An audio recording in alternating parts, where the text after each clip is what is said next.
Shalom, frères et sœurs, soyez bénis de l'Éternel. Je suis de nouveau dans la joie d'être avec vous pour terminer ce que nous avons commencé, l'enseignement sur le salaire des ministres de Dieu. Si la dîme est aujourd'hui encore le salaire des ministres de Dieu et comment devons-nous soutenir maintenant les ministres, les serviteurs de Dieu. Avant de continuer l'enseignement, permettez-moi que nous puissions élever un mot de prière, glorifier notre Seigneur. Éternel notre Dieu, nous te bénissons, nous te glorifions, nous t'exaltons, nous te levons encore, Seigneur. Toi qui as fait lever le soleil sur nos têtes encore aujourd'hui. Toi qui nous as donné encore la lumière de la vie aujourd'hui. Nous voulons te bénir, nous voulons te glorifier, nous voulons t'exalter, Papa. Éternel mon Dieu, viens encore oindre mes pensées, oindre ma bouche, oindre, Seigneur Dieu, oh Papa, mes lèvres, afin que mes lèvres puissent te glorifier, afin que mes lèvres puissent te lever au travers de ce partage. Éternel, je bénis, Seigneur Dieu, tous les frères et sœurs, un peu partout dans le monde entier, qui suivent ce partage, qui suivent cet enseignement. Je bénis également, Seigneur Dieu, tous tes serviteurs qui suivent cet enseignement. Père, dans le nom de Jésus, oh Papa, transforme nos cœurs, transforme notre vision, transforme notre perception des choses, afin que nous puissions percevoir comme toi tu perçois, afin que nous puissions voir comme toi tu vois, et non comme nous voulons voir. Voilà pourquoi, Père, dans le nom de Jésus-Christ, toi-même, Seigneur Dieu, glorifie ta parole, afin que la parole aussi puisse te glorifier. Au nom puissant de Jésus-Christ, j'ai ainsi prié. Amen. Alors, mes frères et sœurs, soyez bénis. Je suis, comme je l'ai dit, de nouveau dans la joie d'être avec vous déjà, encore aujourd'hui, parce que nous avons commencé un enseignement hier que j'aimerais finir aujourd'hui, si Dieu le permet. Hier, nous avons vu la dîme dans l'ancienne alliance et nous pouvons retenir déjà quelques points qui sont très importants. J'ai fait un petit résumé pour vous parce que nous devons être des élèves. Alléluia. Nous devons être des élèves qui ont des cahiers et qui notent. Des élèves ont des cahiers pour noter. Aujourd'hui, les gens vont me dire, nous voulons apprendre la parole. Mais ils ne prennent pas le temps de noter. Ce n'est pas bon. Il faut prendre le temps de noter ce que nous partageons avec vous. Parce que c'est pour préparer cet enseignement, j'ai fait 2 semaines de recherche. 2 semaines de recherche en fouillant avant de venir partager cet enseignement. Donc, nous avons vu dans la première partie ce que c'est que la dîme, et nous avons dit que la dîme, selon Lévitique 27, verset 30 à 32, est la 10e partie d'un bien, 10e partie du revenu des produits de la terre, du bétail ou du butin, que l'on consacrait à Dieu. 10e partie des biens ou des récoltes, en fait, est consacrée à Dieu ou à ses serviteurs. Nous avons vu la première sorte de dîme. Il y avait d'abord la dîme d'Abraham, la dîme de Jacob, la dîme de roi, mais nous n'avons pas détaillé cela parce que cela ne nous concerne pas. Celle qui nous concerne, c'est les 3 ou les 4 types de dîmes. Donc nous avons vu la première sorte de dîme dans Deutéronome 14, le verset 22 à 26. Nous avons vu la deuxième sorte de dîme, ou la troisième sorte de dîme dans Deutéronome 26, le verset 11 à 13. Nous avons vu également Deutéronome 26, le verset 11 à 13, qui concerne la deuxième et la troisième dîme. La deuxième et la troisième dîme. Et nous avons vu aussi la quatrième dîme. La quatrième dîme ou la troisième dîme. La quatrième dîme ou la troisième dîme. La quatrième dîme ou la troisième dîme. Nous avons vu Nombre 18, le verset 25 à 32. Je ne vais plus les relire ces passages. Vous pouvez voir dans la première partie de l'enseignement et vous allez comprendre. Et nous avons vu aussi ce que c'est qu'un lévite. Nous avons vu aussi ce que c'est qu'un sacrificateur. Donc selon la Bible, nous comprenons bien. Je peux dire que nous avons vu déjà, nous savons déjà qu'il y a 3 ou 4 sortes de dîmes. Il y a 3 ou 4 sortes de dîmes. La première dîme qui revenait à la personne elle-même. la deuxième dîme ou la troisième dîme, qui revenait soit aux Lévites, soit aux veuves, à l'orphelin ou à l'étranger. Et la troisième ou la quatrième sorte de dîme, qui est la dîme qui revenait aux sacrificateurs. Donc, nous comprenons par là qu'il y a trois sortes de dîmes. Mais comme hier, je vous ai parlé également des sacrificateurs, nous allons faire un petit résumé aussi pour que vous puissiez comprendre la différence qu'il y a entre les sacrificateurs et les Lévites. Parce que je vous ai dit que les Lévites ne sont pas des gens qui pouvaient rentrer dans la tente d'assignation pour offrir le sacrifice sur l'autel. Il n'y a que les sacrificateurs qui peuvent le faire. Donc, nous savons que les sacrificateurs étaient des descendants d'Aaron. Nous comprenons ça aussi, que les sacrificateurs étaient des descendants d'Aaron. Donc, nous avons vu que la tribu de Lévi était sacrificateur, mais n'était pas sacrificateur pour rentrer dans la tente d'assignation pour offrir des sacrifices. Il n'y a que les sacrificateurs qui étaient de la descendance de la famille d'Aaron, qui avaient cette capacité, qui avaient comment cette habileté, qui avaient cette grâce-là de rentrer dans la tente d'assignation pour offrir les sacrifices à Dieu. Donc les sacrificateurs recevaient leur dîme des Lévites, qui à leur tour le recevaient du peuple. Donc voilà exactement ce que nous avons vu dans la première partie. Mais nous avons vu également dans la première partie, nous avons vu Malachie chapitre 3, qui est le fameux passage des pasteurs, on va dire, moi je les appelle des pasteurs qui aiment l'argent. Je ne sais même pas comment les qualifier. Si je dis voleur, on va me dire que j'insulte. Mais ce sont des pasteurs qui se sont égarés de la foi.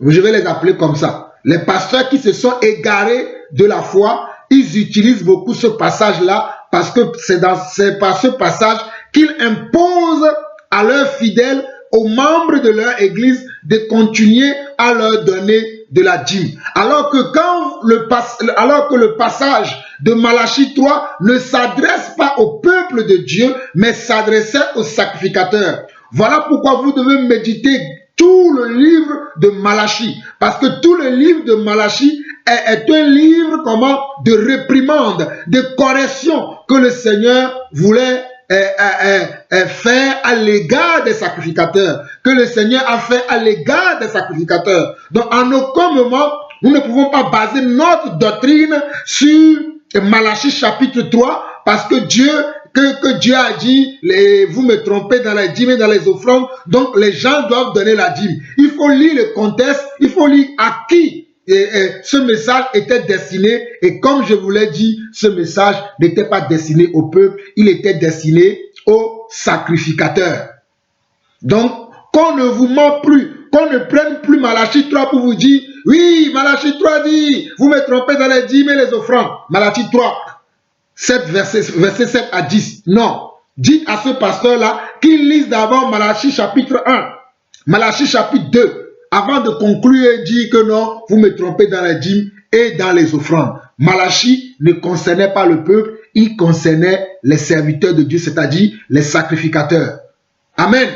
Donc nous avons compris tout ça. Nous avons vu également à la fin que Hébreu nous donne des détails. Et nous avons vu Hébreu 7, nous avons vu Hébreu 7, 21, nous avons vu Romains 10, 4 à 10, nous avons vu Galates chapitre 3, 24 à 25, nous avons vu également Romains chapitre 7, le verset 6, nous avons vu Galates chapitre 5, le verset 4 à 5, et nous avons compris que Christ est la fin de cette loi mosaïque, lévitique et aaronique. Je dis bien, Christ est la fin de cette loi mosaïque, lévitique et aaronique. Mais aujourd'hui, nous allons finir ce que nous avons commencé. Mes frères, vous voyez, je tourne les pages de mon enseignement, mon cahier, Nous allons voir, j'espère que vous avez un cahier et que vous notez tout ce que nous disons. Je suis prêt à répondre à toutes vos questions selon cet enseignement que Dieu a mis dans mon cœur, parce qu'il y a beaucoup de zizanie actuellement sur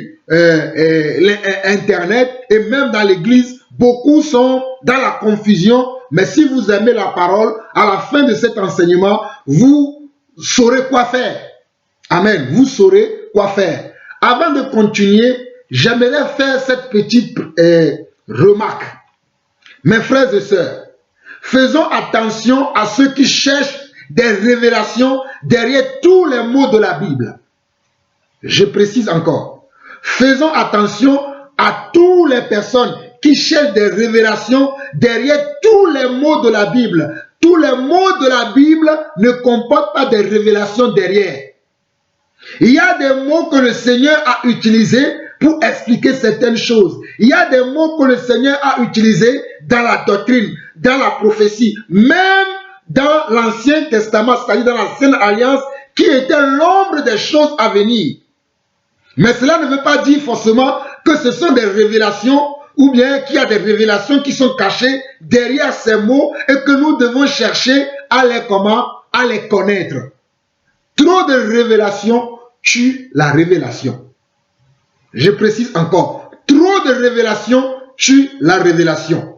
J'aimerais nous interpeller par rapport à ça, parce que je vois qu'il y a maintenant un style de prédication qui arrive, c'est qu'on doit tout prêcher par révélation, on doit tout croire par révélation. Non, dans la Bible, il y a la doctrine. Il y a ce qu'on appelle la doctrine, il y a ce qu'on appelle aussi la prophétie, il y a ce qu'on appelle aussi la révélation, et il y a aussi ce qu'on appelle la connaissance. Donc, nous devons utiliser tous ces ingrédients, bien sûr, dans nos enseignements, dans nos partages, mais nous ne pouvons pas tout englober dans la révélation, parce que tout n'est pas de la révélation, et tout n'est pas non plus de la doctrine. Il y a des choses qui font partie des prophéties, qui vont venir dans les années, on va dire même dans les siècles à venir, ou même dans les millénaires, parce qu'un jour est comme 1000 ans devant le Seigneur. J'espère que vous comprenez cela. Donc faisons attention à ceux qui veulent voir derrière chaque parole de la Bible, ils veulent voir des révélations. Non, nous disons non à cela. Il y a la doctrine des apôtres que nous devons garder. La deuxième chose que je vais dire, pour ceux qui croient que nous devons continuer à donner la dîme aux serviteurs de Dieu, je vais leur poser cette question humblement. Pensez-vous que nous devons donner la dîme? Et nous, si nous devons le donner, quel type de dîme que nous devons donner? Puisque nous connaissons aujourd'hui les 3 ou les 4 sortes de dîmes, quel type nous devons leur donner? Quel type de cette dîme-là nous devons leur donner? Et à quelle fréquence nous devons leur donner cette dîme-là en question? À quelle fréquence devons-nous les donner? Tous les mois, toutes les semaines, chaque année, chaque 3 ans? Dites-le nous comment nous devons le faire. Ça, c'est la deuxième chose. La troisième chose, toi, prédicateur, qui prend la dîme, à qui toi tu verses la dîme de la dîme? Ça aussi, c'est une question. Répondez-nous là aussi dessus. J'ai encore une autre question pour interpeller toujours ces gens.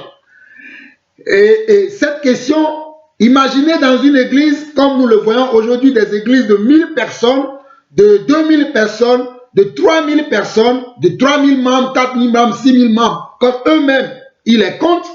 Imaginez si chacun de ces membres-là doivent donner 10 euros, je dis bien 10 euros, de dîme par mois, parce qu'eux, ils le réclament mensuellement souvent. Imaginez quel est le revenu que le pasteur va avoir par mois. Imaginez, supposons une église de 1000 personnes où chaque personne donne 10 euros. Regardez le revenu du pasteur mensuellement. Moi déjà, cela me choque. Alors que dans ces églises-là, il y a des gens qui n'ont même pas à manger, qui n'ont même pas à boire, mais le pasteur, lui qui a déjà des entreprises, qui a déjà des maisons, qui a déjà des voitures, qui continue a gagné encore les choses dans le monde, c'est lui qui a encore un compte bourré d'argent et les autres n'ont rien. Donc vous voyez que la dîme n'est pas toujours d'actualité aujourd'hui. Déjà, c'est une œuvre de la loi. Et la loi a été abolie par Jésus-Christ. Jésus-Christ, le souverain pasteur, est arrivé pour abolir la loi afin que nous marchions maintenant dans la grâce et dans la liberté. Voilà pourquoi dans la nouvelle alliance, le Seigneur a donné comment? Le don de libéralité. Afin que dans l'église, il y a des personnes qui ont ce talent, qui ont ce don pour soutenir l'œuvre de Dieu et que nous tous, nous devons soutenir ensemble l'œuvre de Dieu. Donc nous comprenons par là aussi que, suivant cette question que j'ai posée, à laquelle moi-même j'ai déjà trouvé mes réponses, beaucoup de ces pasteurs, si vous voyez bien aujourd'hui, ils réclament la dîme mensuellement. Certaines même hebdomadairement, tous les dimanches dans leurs églises. Mais ce n'est pas ce que nous avons vu selon les 4 sortes de dîmes. Et si je poursuis encore, vous allez voir que beaucoup de ces pasteurs ont déjà des propriétés, ont déjà des biens. Beaucoup d'entre eux travaillent déjà. Beaucoup d'entre eux ont des entreprises. Certains parmi eux ne sont même pas à 100% dans l'œuvre de Dieu. Ils ont plusieurs entreprises, ils gèrent plusieurs choses. Alors que Dieu nous demande que nous, en tant qu'enfants de Dieu, nous soutenons comment? Ceux qui sont comment? Faibles. C'est-à-dire ceux qui sont dans le manque, ceux qui sont pauvres dans l'église. C'est ce que les apôtres ont instauré. Et nous allons voir ça aujourd'hui. Mais la plupart de ces pasteurs aujourd'hui, qui sont, excusez-moi le terme, des preneurs de dîmes, des dîmovores, la plupart d'entre eux ont des maisons, des voitures, des biens matériels énormes. Quand je dis bien énorme, vous le savez, vous et moi. Ils ont des choses énormes que vous, les membres, vous n'avez pas. Mais ils continuent. La chose qui m'a beaucoup choqué pendant ce temps de confinement, ce sont des circulaires que beaucoup d'églises ont fait distribuer, ont fait circuler parmi leurs membres réclamant la dîme. Ça m'a fait honte de voir ça. De voir que parmi le temps de confinement, pendant le temps de confinement, beaucoup de ces soi-disant pasteurs dîmovores qui aiment la dîme, sans comprendre même, beaucoup d'entre eux ne comprennent même pas ce qu'ils font. Ils ont fait même des circulaires réclamant la dîme à leurs fidèles. Certains même leurs fidèles sont malades, ils sont à l'hôpital, mais ils continuent à réclamer la dîme.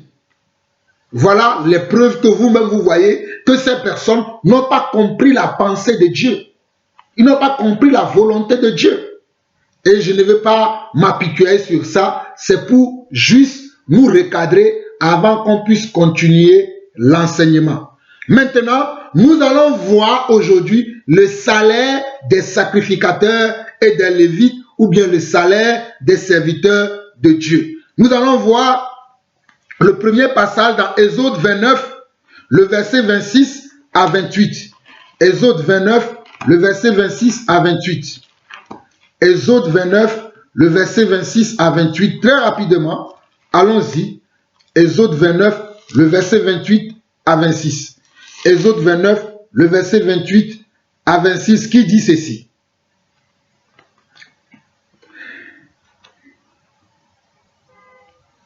Tu prendras la poitrine du bélier qui aura servi à la consécration d'Aaron et tu l'agiteras de côté et d'autre devant l'Éternel. Ce sera ta portion. Tu sanctifieras la poitrine et l'épaule du bélier qui aura servi à la consécration d'Aaron et de ses fils. La poitrine en l'agitant de côté et l'autre, l'épaule en la présentant par élévation. Elles appartiendront à Aaron et à ses fils par une loi perpétuelle qu'observeront les enfants d'Israël, car c'est une offrande par élévation. Et dans les sacrifices d'action de grâce des enfants d'Israël, l'offrande par élévation sera pour l'Éternel. Vous voyez, voilà un des salaires des Lévites et des sacrificateurs. Mais ici, il est question uniquement des sacrificateurs. Nous allons voir Lévitique maintenant. Lévitique 10, le verset 12 à 15. Très rapidement, Lévitique 12, Lévitique 10 plutôt, le verset 12 à 15. Lévitique 10, le verset 12 à 15, très rapidement. Nous y allons. Alléluia. Que le Seigneur vous bénisse. Amen. Lévitique 10, le verset 12 à 11 à 15 qui dit ceci. Moïse dit à Aaron, à Éléazar et à Itamar, les deux fils qui restaient à Aaron, prenez ce qui reste de l'offrande parmi les sacrifices consumés par le feu devant l'Éternel et mangez-le sans levain près de l'autel, car c'est une chose très sainte. Vous le mangerez dans un lieu saint, c'est ton droit et le droit de tes fils pour les offrandes consumées par le feu devant l'Éternel, car c'est là ce qui m'a été ordonné. C'est Moïse qui dit ça à Aaron et à ses fils. Il continue verset 14 à 15. Vous mangerez aussi dans un lieu pur, toi, tes fils et tes filles avec toi, la poitrine qu'on a agitée de côté et d'eau de l'épaule qui a été présentée par élévation, car elles vous sont données comme un droit et le droit de tes fils dans les sacrifices d'action de grâce des enfants d'Israël. Ils apporteront avec les graisses destinées à être consumées par le feu, l'épaule que l'on présente par élévation et la poitrine que l'on agite de côté et d'autre devant l'Éternel. Elles seront pour toi et pour tes fils avec toi une loi perpétuelle comme l'Éternel l'a ordonné.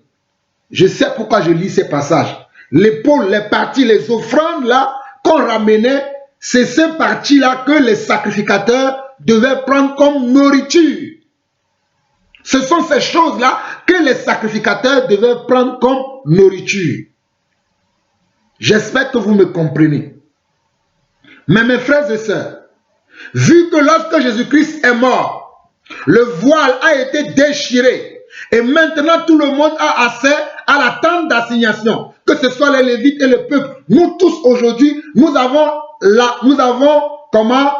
accès à la tente d'assignation. Ce n'est plus le sacrificateur qui va maintenant dans le lieu très saint pour offrir, ou bien le souverain sacrificateur qui rentre dans le lieu très saint pour offrir des sacrifices. Mais nous tous aujourd'hui, nous le faisons par nos prières parce que Jésus-Christ est est le souverain pasteur, le souverain berger par lequel nous passons pour atteindre Dieu, pour aller vers Dieu, pour demander quelque chose à Dieu. Mais quelle nourriture nous allons donner aux sacrificateurs aujourd'hui? Il n'y a plus lieu de leur donner l'épaule l'épaule qui a été présentée par élévation. La poitrine, on ne peut plus leur donner puisque les animaux là, qu'on tuait, les animaux là ont été remplacés par Jésus-Christ. Les animaux ont été remplacés par Jésus-Christ. Donc le souverain sacrificateur dans le temple n'a plus de travail. Il ne peut plus aller offrir des sacrifices. C'est fini. Il ne rentre plus dans le temple. Son travail a été fini le jour où Jésus-Christ est mort à la croix. Le travail du souverain sacrificateur ou des sacrificateurs ont été arrêtés. Mais comment veux-tu aujourd'hui que nous nourrissons encore quelqu'un par les animaux, les fruits de la terre que nous ramenons, les récoltes, alors que il n'y a plus ça dans le temple. Il n'y a plus. Le temple maintenant, c'est notre vie.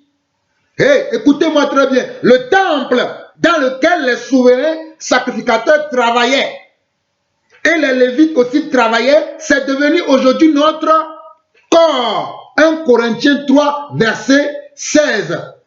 Si quelqu'un détruit le temple de Dieu, moi aussi je le détruirai. C'est ainsi que Dieu a parlé. Donc le temple maintenant, c'est notre corps. Pourquoi toi tu veux encore envoyer les gens dans les temples pour leur dire, bon, amenez vos dîmes dans les temples. Il n'y a plus de temple. Le temple maintenant, c'est notre corps. J'espère que vous commencez à me comprendre. Nous continuons. Nous allons voir également Nombre 5, le verset 9 à 10. Nombre 5, le verset 9 à 10. Alléluia. Oh, vous allez être éclairés. Nombre 5, verset 9 à 10. Qui dit ceci? Toute offrande de choses consacrées par les enfants d'Israël appartiendra aux sacrificateurs à qui elles seront présentées. Tous les offrandes qui étaient présentées dans la tente d'assignation appartenaient aux sacrificateurs. Ce n'est pas moi qui l'ai dit, il est écrit ici. Toute offrande de choses consacrées par les enfants d'Israël appartiendra aux sacrificateurs à qui elles seront présentées. Les choses qu'on aura consacrées lui appartiendront. Ce qu'on lui aura remis lui appartiendra. Vous voyez? Ce qu'on lui aura remis, les offrandes qu'on lui aura remis lui appartiendra parce qu'il était dans le temple pour servir. Alléluia. Mais le temple est fermé aujourd'hui. Le temple, c'est ta vie, c'est ma vie. Nous continuons encore. Nombre 18, le verset 1.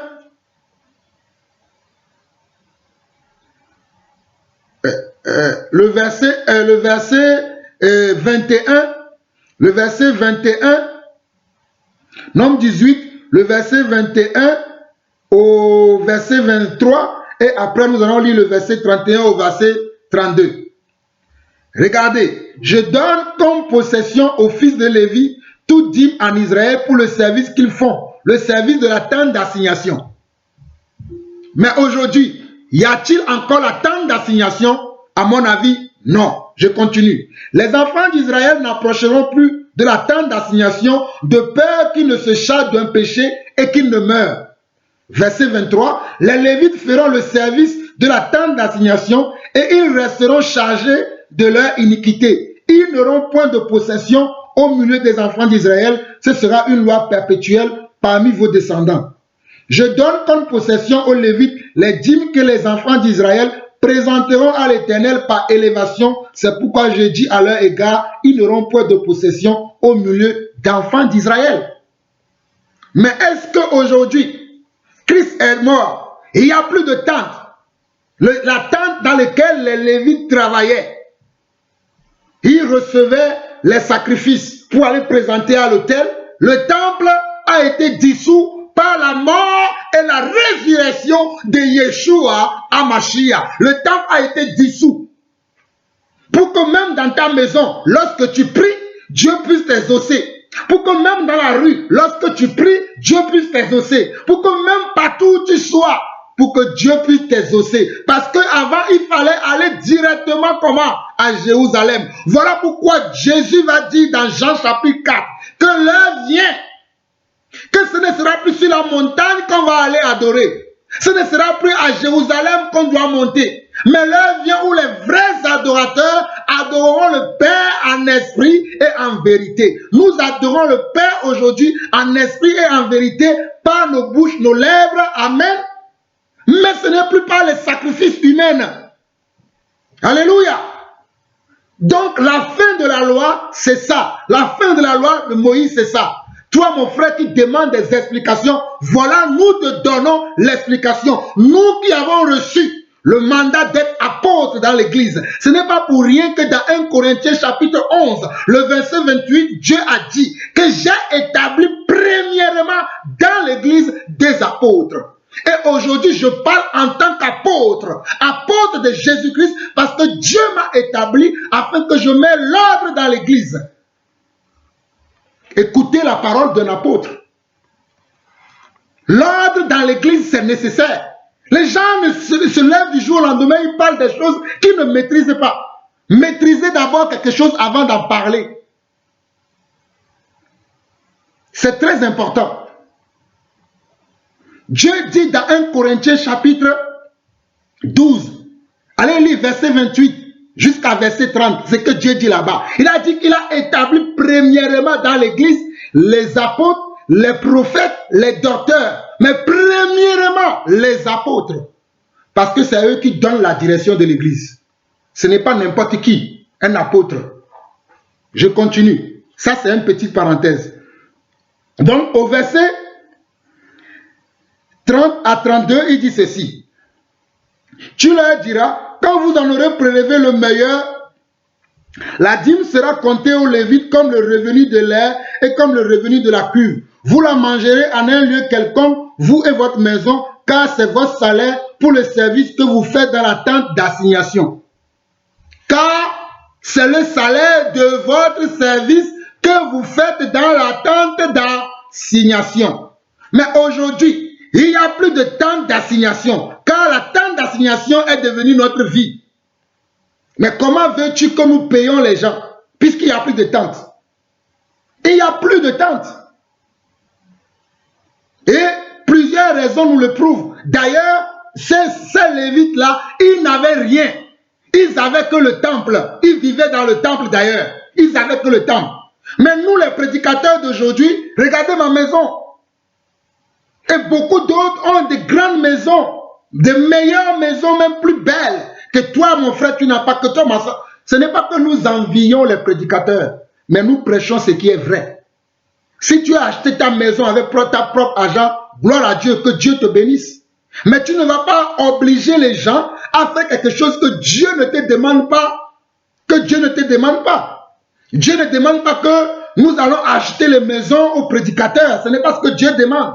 Dieu ne demande pas que nous allons acheter des voitures aux prédicateurs. Ce n'est pas ce que Dieu demande. Mais si toi-même tu veux le faire, c'est ta décision, c'est ton choix. C'est toi-même qui délibérément décide de faire cela. Mais ce n'est pas le choix de nous tous. Nous continuons encore un dernier passage de l'ancienne alliance et nous allons rentrer dans la nouvelle alliance. Alléluia.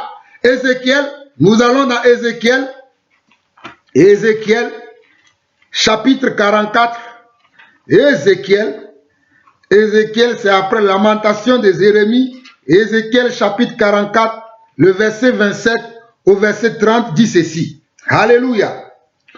Le jour où il entrera dans le sanctuaire, dans le parvis intérieur, pour faire le service dans le sanctuaire, il offrira son sacrifice d'expiation. Ici, on parle du souverain sacrificateur. Dit le Seigneur l'Éternel. Voici l'héritage qu'ils auront.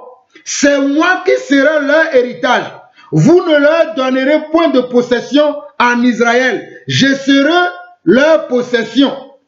Ils se nourriront des offrandes, des sacrifices d'expiation et de culpabilité. Et tout ce qui sera dévoué par interdit en Israël sera pour eux.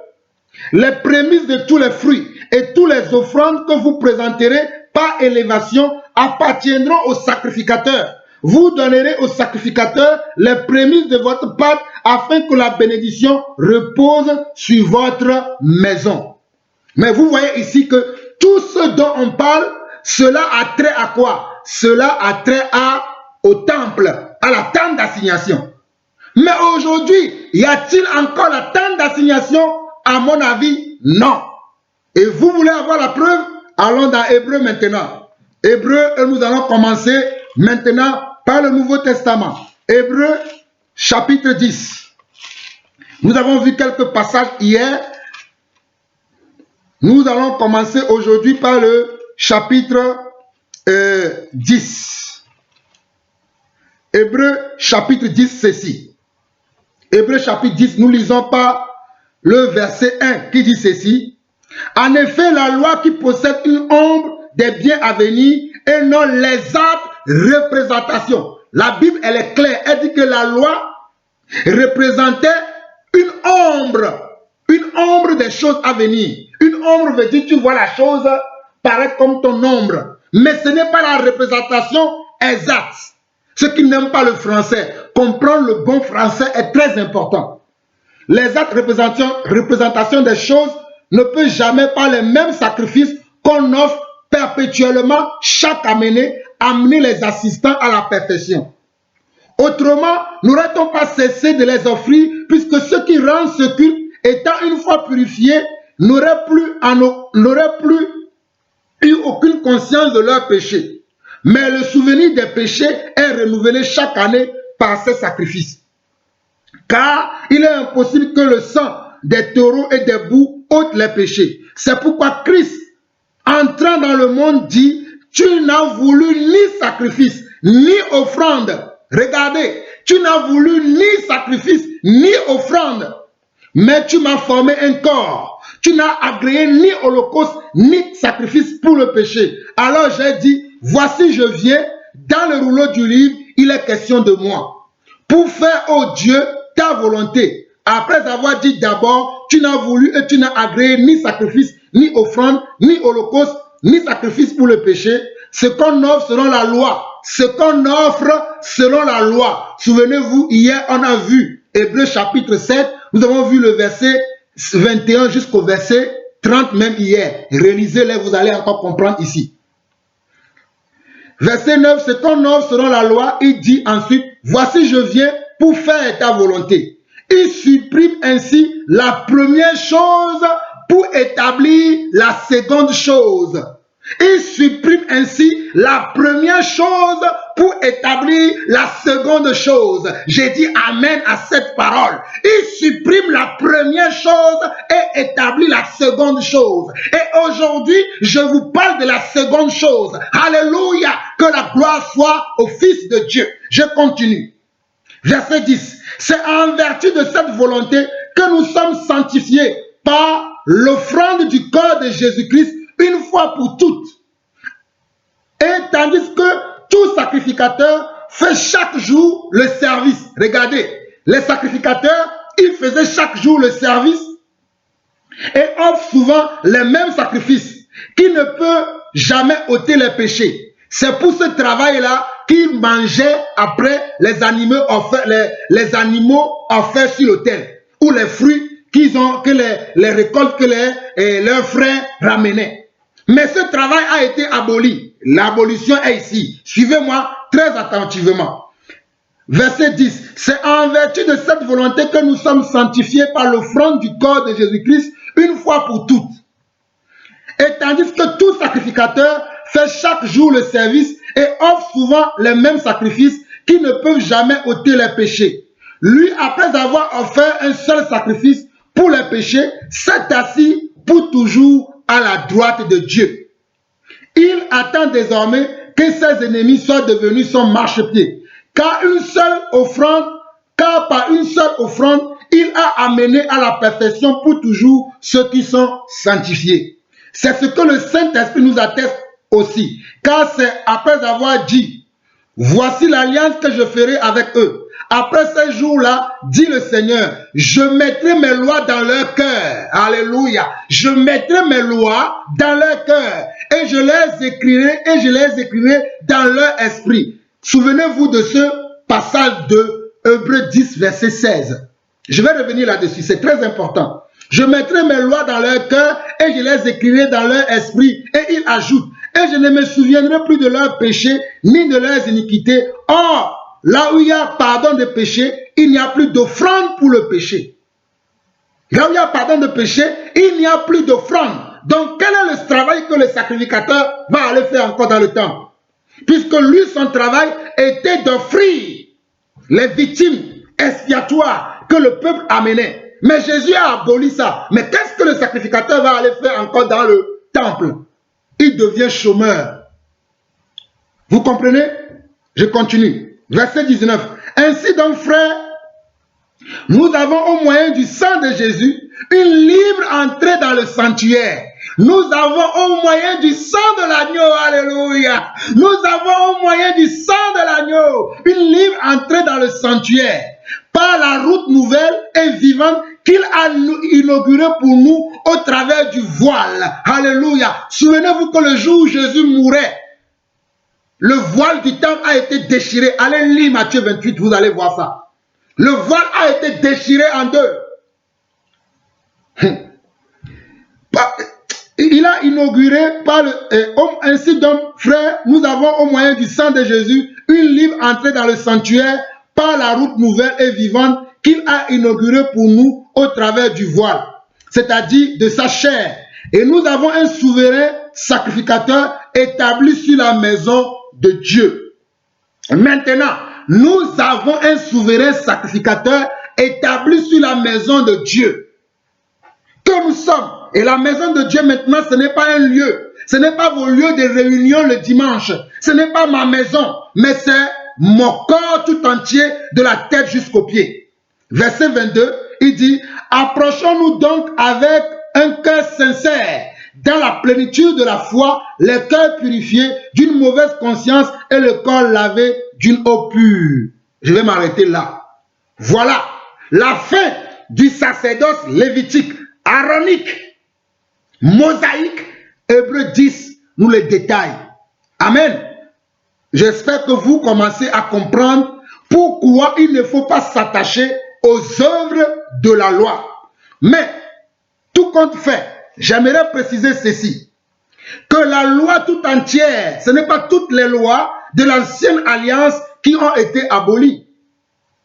Mais la loi lévitique, mosaïque, aaronique a été abolie. Il y a certains types de lois qui n'ont pas été abolies. Vous avez la sagesse pour comprendre ça.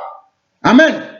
Comme tu aimeras comme ton prochain, comme toi-même, ce n'est pas une loi qui dépendait des sacrifices. C'est une loi morale. Amen. Parce que dans la Bible, il y a plusieurs types de lois. Si vous confondez tout, vous allez tout mélanger. La loi morale n'a pas été abolie. C'est ce qu'on voit dans les 10 commandements, mais je ne vais pas m'attarder là-dessus. Maintenant, je veux parler du souverain berger qui est Jésus. Qu'est-ce que Jésus a dit aux disciples? Écoutez-moi très bien. Allons dans Marc chapitre 10. Nous allons lire du verset 28 au verset 31. Marc chapitre 10, verset 28 au verset 31. Regardez. Pierre se mit à lui dire, voici nous avons tout quitté. Alléluia. Voici nous avons tout quitté. Mon frère, tu n'as pas encore tout quitté. Moi, je n'ai pas encore tout quitté. Donc, je ne peux pas exiger aujourd'hui que mes frères et sœurs qui me sont échus comme frères et sœurs dans la foi puissent me nourrir tous les jours. Non, voilà pourquoi j'ai un travail. Amen. Ah, dis Amen à moi, mon frère, s'il te plaît. Dis Amen. Je ne peux pas exiger cela de mes frères qu'ils me donnent une partie de leur salaire tous les mois. Non. Je ne peux pas faire ça. Mais regardez ce que les disciples disent ici. Pierre se mit à lui dire, voici nous avons tout quitté et nous t'avons suivi. Jésus répondit, je vous le dis en vérité, il n'est personne qui ayant quitté à cause de moi et à cause de la bonne nouvelle, sa maison ou ses frères ou ses sœurs, ou sa mère ou son père ou ses enfants ou ses terres, ne reçoivent au centuple présentement dans ce siècle-ci des maisons, des frères, des sœurs, des mères, des enfants et des terres avec des persécutions et dans le siècle à venir la vie éternelle. Regarde le détail du verset 30. Jésus dit, je répète le verset 29 à verset 30 pour que vous puissiez comprendre. Jésus répondit, je vous le dis en vérité, il n'est personne qui ayant quitté à cause de moi ayant quitté, ou à cause de la bonne nouvelle, sa maison, ses frères, ses sœurs, ou sa mère, ou son père, ou ses enfants, ou ses terres, qui ne reçoivent au centuple présentement dans le siècle-ci des maisons, des frères, des sœurs, des mères, des enfants et des terres, avec des persécutions. Il précise avec des persécutions. Tu vas recevoir des nouveaux frères, tu vas avoir des nouveaux frères, des nouvelles sœurs, mais ce sera avec des persécutions. Tu auras même une terre, une maison à toi, mais ce sera avec persécution. Pas en volant les faits, en trichant, en braquant les gens dans les églises. Non, je dis que tout pasteur qui prend la dîme est un braqueur spirituel. Écoutez-moi très bien, je ne mâche pas mes mots. Tout pasteur qui aujourd'hui réclame la dîme à ses fidèles, à ses membres, est un braqueur spirituel. C'est un braqueur spirituel et il mérite la prison. Parce que les braqueurs n'ont pas leur place dans le royaume de Dieu. Leur place, c'est dans la prison. Je continue. Verset 31. Plusieurs des premiers seront les derniers et plusieurs des derniers seront les premiers. Pourquoi ici Jésus n'a pas dit aux disciples, mais vous avez quitté vos terres, mais ne vous inquiétez pas, vous aurez la dîme. C'est ce que Jésus leur a répondu. Jésus n'a pas mentionné la dîme ici. Si la dîme dans la nouvelle alliance représentait encore le salaire des ministres, Jésus leur dira comment et vous aurez les dîmes Donc ne vous inquiétez pas. Mais ce n'est pas ce que Jésus leur a dit. C'est très important ce petit détail. Je continue. Matthieu chapitre 10. Matthieu chapitre 10. Nous allons lire le verset 9 au verset 12 ou même verset 13 qui dit ceci. Ne prenez ni or ni argent, ni monnaie dans vos ceintures, ni sac pour le voyage, ni deux tuniques, ni souliers, ni bâton, car l'ouvrier mérite sa nourriture. Car l'ouvrier mérite sa nourriture. Parce que le Seigneur sait que lorsque nous allons partir pour aller évangéliser, pour aller faire des disciples, lui-même il mettra des gens sur nos chemins, les gens qui vont accepter le message et qui sauront que nous avons besoin de manger et de boire et d'avoir quelque chose pour se vêtir. Jésus a pensé à ça. Toi, tu n'as pas pensé, mais Jésus, lui, l'a pensé. Je continue. Voilà pourquoi il a dit aux apôtres, ne prenez ni or, ni argent, ni monnaie dans vos ceintures. Mais quelquefois, nous prenons même ça. Je vais vous le montrer. Que même les apôtres, malgré que Jésus a dit ça, mais quelquefois, nous prenons ces choses-là. Nous allons venir vers la fin. Continuons. Verset 11. Dans quelque ville ou village que vous y entriez, informez-vous s'y trouve quelqu'un homme digne de vous recevoir et demeurez chez lui jusqu'à ce que vous partiez. En entrant dans la maison, saluez-la. Et si la maison en est digne, que votre Père vienne sur elle. Mais si elle n'en est pas digne, que votre Père retourne à vous. Alléluia. Vous avez vu? Ok, Luc chapitre 10. Luc chapitre 10. Très rapidement. Luc chapitre 10. Vous allez comprendre. Je sais que vous aimez la parole et que vous voulez comprendre. Tout ce que vous voulez, c'est comprendre. Luc chapitre 10, le verset 6 à 8 qui dit ceci. Je peux lire même à partir du verset 2 jusqu'au verset 8 pour que vous puissiez comprendre. Il a dit, la moisson est grande, mais il y a peu d'ouvriers. Priez dans le main de la moisson d'envoyer des ouvriers dans sa moisson. Partez. Voici, je vous envoie comme des agneaux au milieu des loups. Ne prenez ni bourse, ni sac, ni souliers, et ne saluez personne en chemin.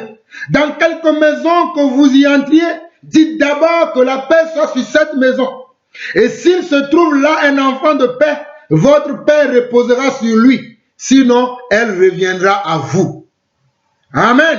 Je continue. Verset 7. Demeurez dans cette maison-là, mangeant et buvant ce qu'on vous donnera, car l'ouvrier mérite son salaire. N'allez pas de maison en maison. Mon frère, moi qui suis serviteur de Dieu, j'ai beaucoup vécu ça.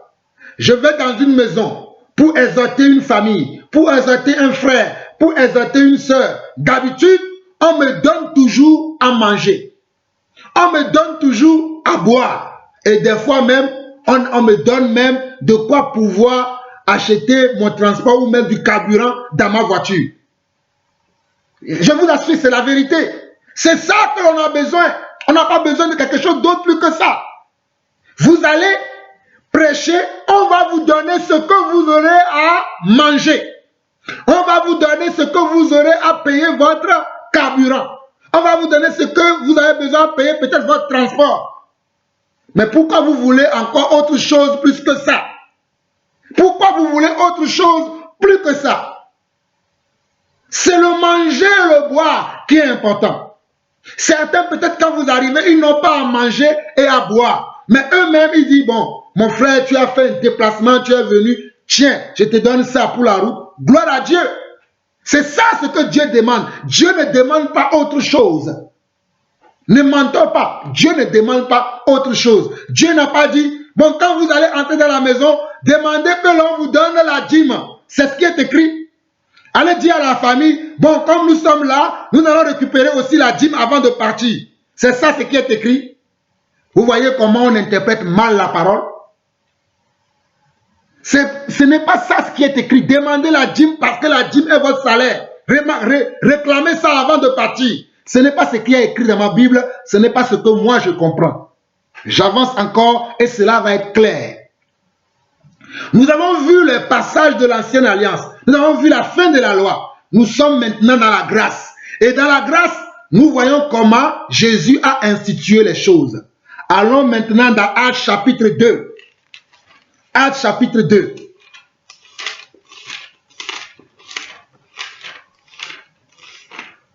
Actes chapitre 2, très rapidement. Comment on doit donner dans l'église. Actes chapitre 2, nous lisons du verset 41 au verset 47 qui dit ceci. Ceux qui acceptèrent la parole furent baptisés et en ce jour-là, le nombre des disciples augmenta d'environ 3000 âmes. Ils persévéraient dans l'enseignement des apôtres, dans la communion fraternelle, dans la fraction du pain et dans les prières. La crainte s'emparait de chacun et il se faisait beaucoup de prodiges et de miracles par les apôtres. Tous ceux qui croyaient étaient dans le même lieu et ils avaient tout en commun. Ils vendaient leurs propriétés et leurs biens et ils en partageaient le produit entre eux tous selon les besoins de chacun. Ils étaient chaque jour tous ensemble assidus au temple. Ils rompaient le pain dans les maisons et prenaient leur nourriture avec joie et simplicité de cœur, louant Dieu et trouvant grâce auprès de tout le peuple. Et le Seigneur ajoutait chaque jour à l'église ceux qui étaient sauvés. Mes frères et sœurs, voilà le commencement de l'église. Les apôtres ont baptisé 3000 âmes le jour de la Pentecôte où l'église a démarré. Mais les gens sont venus après pour donner de l'argent aux apôtres. Les gens ont vendu leur maison. Ils ont vendu leurs biens. Ils sont venus. Est-ce que les apôtres ont demandé, bon, vous avez vendu, donnez-nous d'abord la dîme. Parce que vous venez de vendre un bien. Mes frères, nous avons les détails ici. Les apôtres ont dit, tu viens de vendre un bien. Avant de me donner l'argent, l'offrande, donne-moi d'abord la dîme, comme beaucoup de pasteurs le font aujourd'hui. Donne-moi d'abord la dîme, après nous parlerons des autres choses. Après je verrai si je peux prier pour toi. Après je verrai si je peux t'enseigner. C'est ce que les apôtres ont fait ici? Non. Mais les gens, comme ils étaient touchés, comme dans la nouvelle alliance, dans la grâce, quand on est touché, on doit soutenir les serviteurs de Dieu, bien sûr. On doit les soutenir. Et on doit soutenir aussi nos frères qui sont faibles dans l'église, c'est-à-dire qui n'ont pas assez de moyens, qui sont peut-être pauvres. Les gens ont vendu leur maison, ils ont apporté l'argent devant les apôtres. Les apôtres ont reçu ces biens et les apôtres et l'église, ils ont partagé tout. Pierre n'est pas parti créer un compte, comme beaucoup de pasteurs font aujourd'hui. Pierre n'a pas dit, bon, moi je vais prendre les 70% de tout ce que nous avons reçu parce que j'ai l'intention d'acheter un terrain qui coûte $1 million ou bien qui coûte 100 000 € pour construire mon église. Ce n'est pas ce qu'ils ont fait. Vous voyez comment nous, aujourd'hui, l'église s'est éloignée de la doctrine des apôtres. C'est un apôtre qui vous parle. Vous voyez comment l'église s'est éloignée de la doctrine des apôtres. Ce n'est pas ce que Pierre a fait. Pierre n'a pas demandé, donnez-moi maintenant ma part. Je vais aller créer mon église. Pierre n'a pas réclamé les 10% parce que Pierre, à ce moment-là, était comme un souverain sacrificateur. C'est lui que le Seigneur a oint qui a dit, c'est sur toi que je bâtirai mon église. C'est pour ça que ce jour-là, c'est Pierre qui a commencé à parler. Mais Pierre n'a pas réclamé un droit parce qu'il s'est souvenu de ce que nous avons lu dans Marc chapitre 10 tout à l'heure. Il s'est souvenu de cela pour dire que le Seigneur nous a dit, si nous avons quitté nos maisons, si nous avons quitté nos travails, je vous donnerai des frères et des sœurs. Voici, ils sont là, tes frères et sœurs. Alors partagez tous ensemble. Que rien ne soit pour toi et toi tout seul, mais que tout soit pour vous tous, afin que tout le monde soit dans la joie. Voilà ce que les apôtres ont compris. Mais nous, aujourd'hui, on comprend autrement. Il faut que j'achète un grand bâtiment, qui a des écrans placement, des écrans LCD partout. Qui a un grand stade pour que les gens, après le culte, ils puissent jouer au basket, ils puissent jouer au ballon, n'importe quoi. Race de vipères, les voleurs, les braqueurs spirituels. C'est Jésus même qui va vous faire votre travail. Moi, je suis venu pour annoncer simplement l'évangile. L'évangile vrai, pur. Nous continuons. Vous allez me dire que c'est que ici qu'on a vu ça. Continuons. Actes chapitre 5. Actes chapitre 5, nous allons lire le verset 32 au verset 35. On nous dit, la multitude de ceux qui avaient cru n'était qu'un cœur et qu'une âme. Nul ne disait que ses biens lui appartenaient en propre, mais tout était commun entre eux. Tout était, regardez, ce n'est pas moi qui invente, hein, mes frères. Regardez la parole. La parole est importante. La parole est importante car la parole c'est Jésus. C'est très important pour moi. Regardez le verset 32 jusqu'au verset 35 qui dit ceci. La multitude de ceux qui avaient cru n'était qu'un cœur et qu'une âme. Nul ne disait que ses biens lui appartenaient en propre, mais tout était commun entre eux. Parmi les apôtres et les frères qui n'avaient pas encore eu la révélation même de leur grâce, de leur don, de leur talent, ils étaient tous mélangés. Et ils avaient tout en commun. Personne ne disait, ah, tu vois le bâtiment qui est là-bas, c'est moi. C'est 3 maisons sur 10 hectares. Ça, c'est à mon nom. Bon, tu vois les voitures qui sont là-bas, qui sont garées comme vos voleurs, vos braqueurs spirituels le font aujourd'hui. Ah, tout ça là, c'est à moi. Ce n'est pas ce qui se faisait. Suivez-moi attentivement. Il continue. On continue. Les apôtres rendaient beaucoup de force témoignages de la résurrection du Seigneur Jésus et une grande grâce reposait sur eux tous. Car il n'y avait parmi eux aucun indigent. Tous ceux qui possédaient des champs ou des maisons les vendaient, apportaient le prix de ce qui avait été vendu et les déposaient aux pieds des apôtres et l'on faisait des distributions à chacun selon qu'il en avait besoin. L'on faisait des distributions à chacun selon qu'il en avait besoin.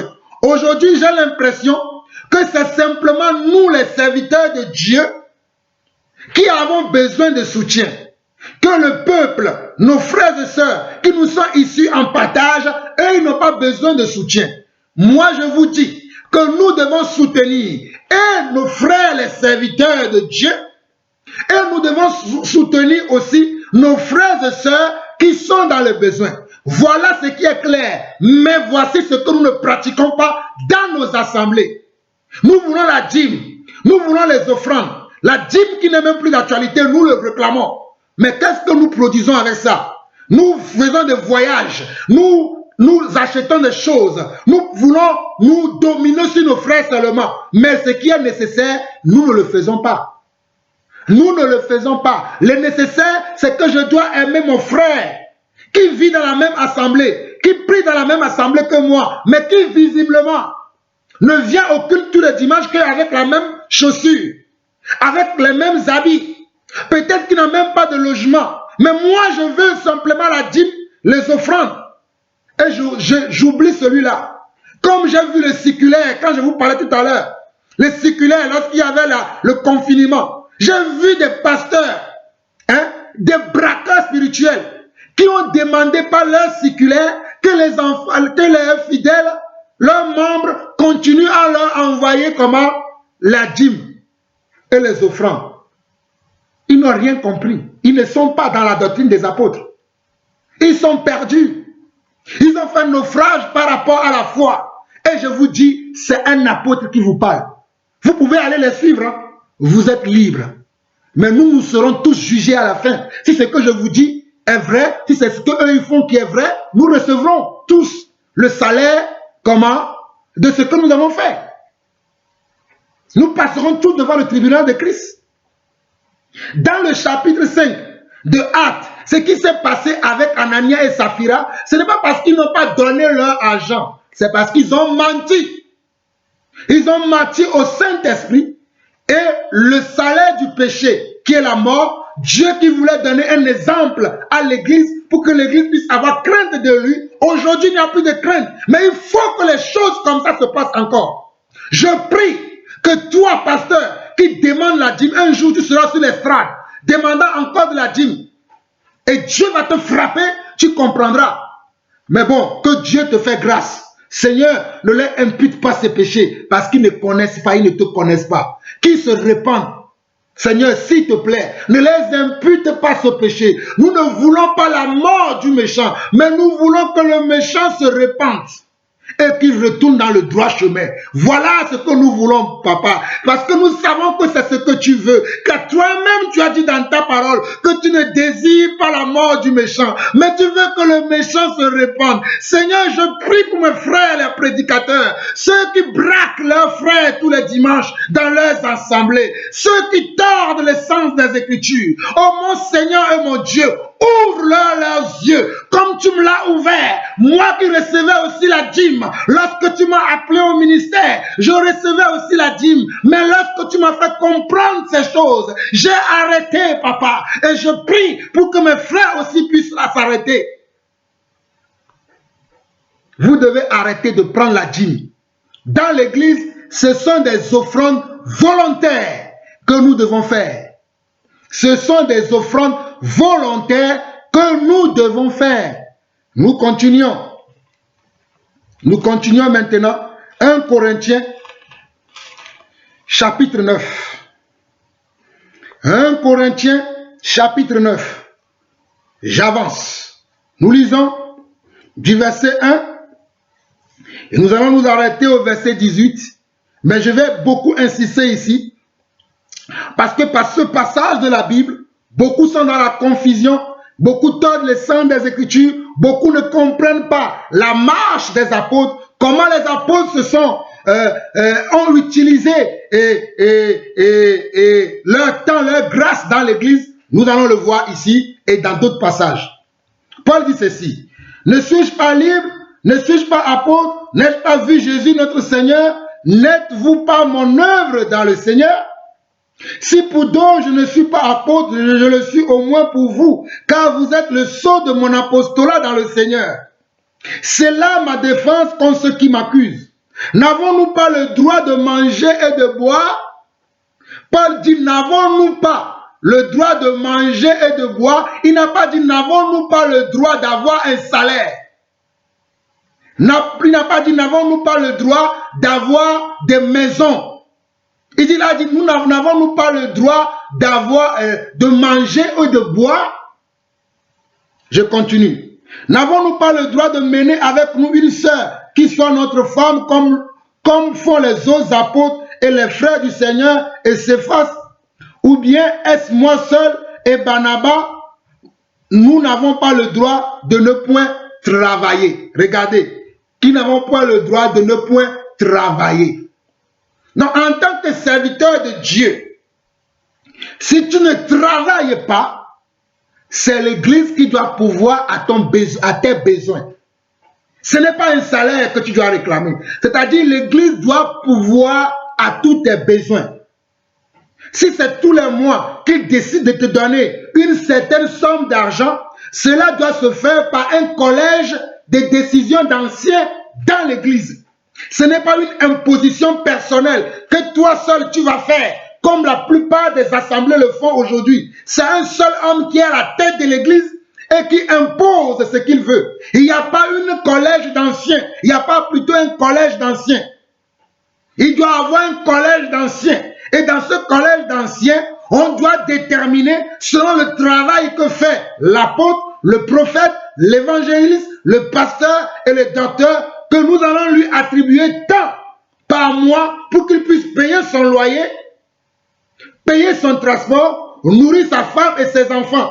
Mais ce n'est pas à toi de réclamer la dîme et les offrandes. Non, ce n'est pas ce que Paul est en train de dire ici. Je continue, vous allez me comprendre. Verset 7. Qui parmi vous est engagé dans une armée à ses propres frais? Voilà pourquoi Jésus leur a dit: ne prenez ni sac, ni argent, ni douce. Ça, c'est votre propre frais. C'est ce que l'apôtre répète ici. Qui est-ce qui plante une vigne et n'en mange pas le fruit? Quand tu plantes une vigne, quand tu plantes un oranger, quand tu plantes un bananier, tu manges les fruits. Quand le bananier va donner les bananes, tu en manges, non? C'est normal. Si l'oranger porte des oranges, tu en manges, non? C'est normal. Voilà ce que Paul veut dire ici. Je continue. Qui est-ce qui fait perdre un troupeau et ne se nourrit pas du lait du troupeau. Regardez, quelqu'un qui élève des troupeaux, hein, si tu élèves des chèvres ou bien même des vaches, lorsque la vache donne du lait, tu en manges, non? Mais tu ne dis pas à la vache, maintenant comme je mange de ton lait, tous les jours, tu dois me donner 1/10 de ton lait. C'est ce que tu vas dire à ta vache? Non, c'est normal, ceci est normal que tu comprennes que tu dois te nourrir du lait de la vache quand tu en as besoin. Voilà, quand tu en as besoin, le lait de la vache doit te nourrir. Le lait de la vache doit couvrir tes besoins et non pas tes envies orgueilleuses et non pas ta cupidité. Le lait de la vache ne doit pas être là pour ta cupidité. Mais le lait de la vache, elle est là pour que tu puisses te nourrir. Vous comprenez? Je continue. Vous allez comprendre. Je continue. Verset 8. Ces choses que je dis n'existent-elles pas dans les usages des hommes? Regardez, l'apôtre Paul prend même les choses naturelles pour expliquer la parole simplement. Mais nous venons compliquer tout. Il dit, mais ces choses que je dis n'existent-elles pas que dans les usages des hommes? La loi ne dit-elle pas aussi, quand il est écrit dans la loi de Moïse, tu ne muselleras point le bœuf quand il fout le grain? Dieu se peint-il des bœufs? Voici encore un passage que certains frères tordent le sens. Quand l'apôtre Paul fait allusion à ce verset 9, quand il dit, quand il est écrit dans la loi de Moïse, tu ne muselleras point le bœuf quand il fout le grain, cela veut dire, parce qu'à l'époque, je dois vous enseigner aussi la manière dont nos ancêtres cultivaient. À l'époque, nos ancêtres, lorsqu'ils cultivaient la terre, ils utilisaient les bœufs. Ils mettaient comment? Et les fourches qui vont labourer, qui vont remuer la terre, ils le mettaient comment? Au dos ou bien sur la tête de la vache. Et c'est la vache qui tirait ces fourches-là. Et quand la vache fait ça, la vache a le droit de manger. Voilà pourquoi il est écrit, tu ne muselleras point le bœuf quand il foule le grain, quand il te foule la terre. Tu ne le muselleras pas, il faut qu'il mange. C'est normal. Cela est écrit dans Deutéronome 25, le verset 4. Ce sont des choses naturelles dont l'apôtre Paul parle. Deutéronome 25, le verset 4 qui dit, tu ne muselleras point le bœuf quand il foule le grain. Tu ne le muselleras pas. C'est-à-dire, tu ne mettras pas un mort dans sa bouche pour qu'il ne mange pas. Il a besoin de manger parce qu'il travaille pour toi. C'est la même chose pour nous les serviteurs de Dieu. Puisque nous travaillons pour vous, nous devons manger. Vous devez pourvoir à nos besoins. Je dis bien, vous devez pourvoir à nos besoins, pas à nos envies. Il y a des pasteurs qui veulent voyager en première classe. Ça, c'est hors de question. Il y a des pasteurs qui veulent avoir des jets privés. Ça, c'est hors de question. Il y a des pasteurs qui veulent avoir des grandes maisons. Ça, c'est hors sujet. S'il a besoin d'avoir une pièce, on doit le louer une pièce. S'il a besoin d'avoir 3 pièces parce qu'il est marié, il a des enfants, on le loue une 3 pièces. Voilà, on pourvoit à ses besoins pour qu'il puisse avoir la tête tranquille et nous enseigner et nous conduire dans le Seigneur. Voilà ce que l'apôtre Paul veut dire ici. Tu ne muselleras point le bœuf quand il fout le grain. Dieu se peine et dit, Dieu se met-il en peine des bœufs? Ou parle-t-il uniquement à cause de nous? Oui, c'est à cause de nous qu'il a été écrit que celui qui laboure doit labourer avec espérance. Et celui qui foule le grain, fouler avec l'espérance d'y avoir part. Lorsque je vous enseigne la parole de Dieu, je m'attends à ce qu'un frère puisse me dire, comme souvent, je bénis le Seigneur pour tous ceux-là qui me soutiennent souvent. Alléluia. Amen. J'ai un frère même qui est décédé au mois de février, avant même que le frère ne meure. Il m'a donné un ordinateur que moi-même je n'achèterai jamais. Un ordinateur Mac, Apple. Le frère me l'a donné. Je vous dis ce que je vis. Le frère me l'a donné. Je n'ai pas demandé. Je n'ai pas dit au frère, achète-moi. Le frère m'a dit, comme tu fais souvent des vidéos, et que j'étais attendu dire lorsque tu partais en Afrique, que tu vas donner un ordinateur à un frère. Moi aussi, je vais te bénir avec un ordinateur. Et lui m'a béni avec un ordinateur Mike, que j'utilise. Gloire à Dieu. J'ai beaucoup de frères qui me bénissent. Hein? Ma soeur Francine de la Martinique, soit bénie. Tout le temps, sa soeur, quand elle peut, des fois je ne lui demande pas, comme la dernière fois, elle m'a appelé encore, elle m'a dit, tu travailles? Je dis, oui ma soeur, je travaille, je suis en télétravail à la maison. Mais elle m'a dit, mon frère, je sens dans mon cœur que je dois te bénir. Je t'envoie tel montant d'argent. Si tu ne veux pas le garder pour toi, fais-en ce que tu veux. Ce n'est pas moi qui ai demandé à les faire. Et je ne prêche pas ce que je viens de prêcher là pour que demain là, vous m'envoyez de l'argent. Je vous prêche la vérité. Moi, j'ai confiance à celui qui m'a appelé. Ça fait déjà 18 ans que je fais confiance à cet homme qui m'a appelé, qui porte le nom de Yeshua Hamashiach. Il m'a beaucoup béni et il continuera à me bénir. Mais ce n'est pas pour autant que je vais venir vous braquer. Mais je vous enseignerai la vérité toujours. C'est à vous de faire votre choix. Donc quand Paul dit ici, au verset 11 de 1 Corinthiens 9, quand il dit, où parle-t-il uniquement à cause de nous? Oui, c'est à cause de nous qu'il a été écrit que celui qui laboure doit labourer avec espérance et celui qui foule le grain, fouler avec espérance d'y avoir part. Donc quand nous vous enseignons la parole de Dieu, vous devez aussi être attentif pour voir le besoin de vos conducteurs et pallier à ses besoins, répondre à ses besoins, les soutenir. Voilà, ça c'est évident. C'est ce que Paul dit ici. Que celui qui enseigne, celui qui vous conduit, il a besoin de manger. Il a besoin de manger. Il a besoin d'avoir un peu de biens. Les choses que vous possédez, vous lui donnez un peu. Ça peut être des biens matériels.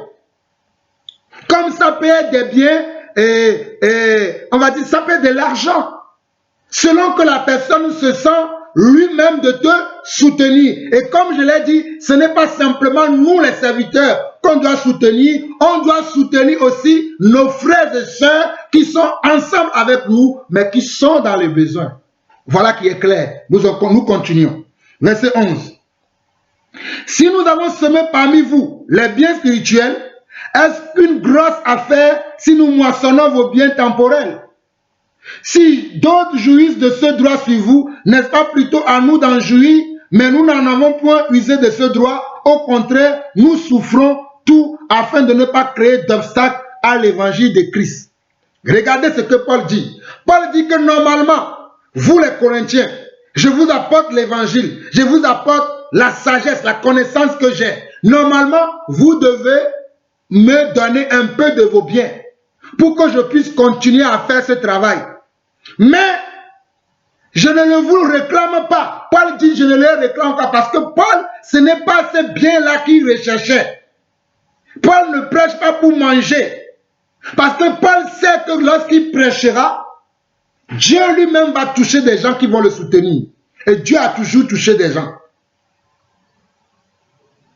Mais ce n'est pas ça qui est important. Quelquefois, Paul en parle pour enseigner aussi cela aux autres.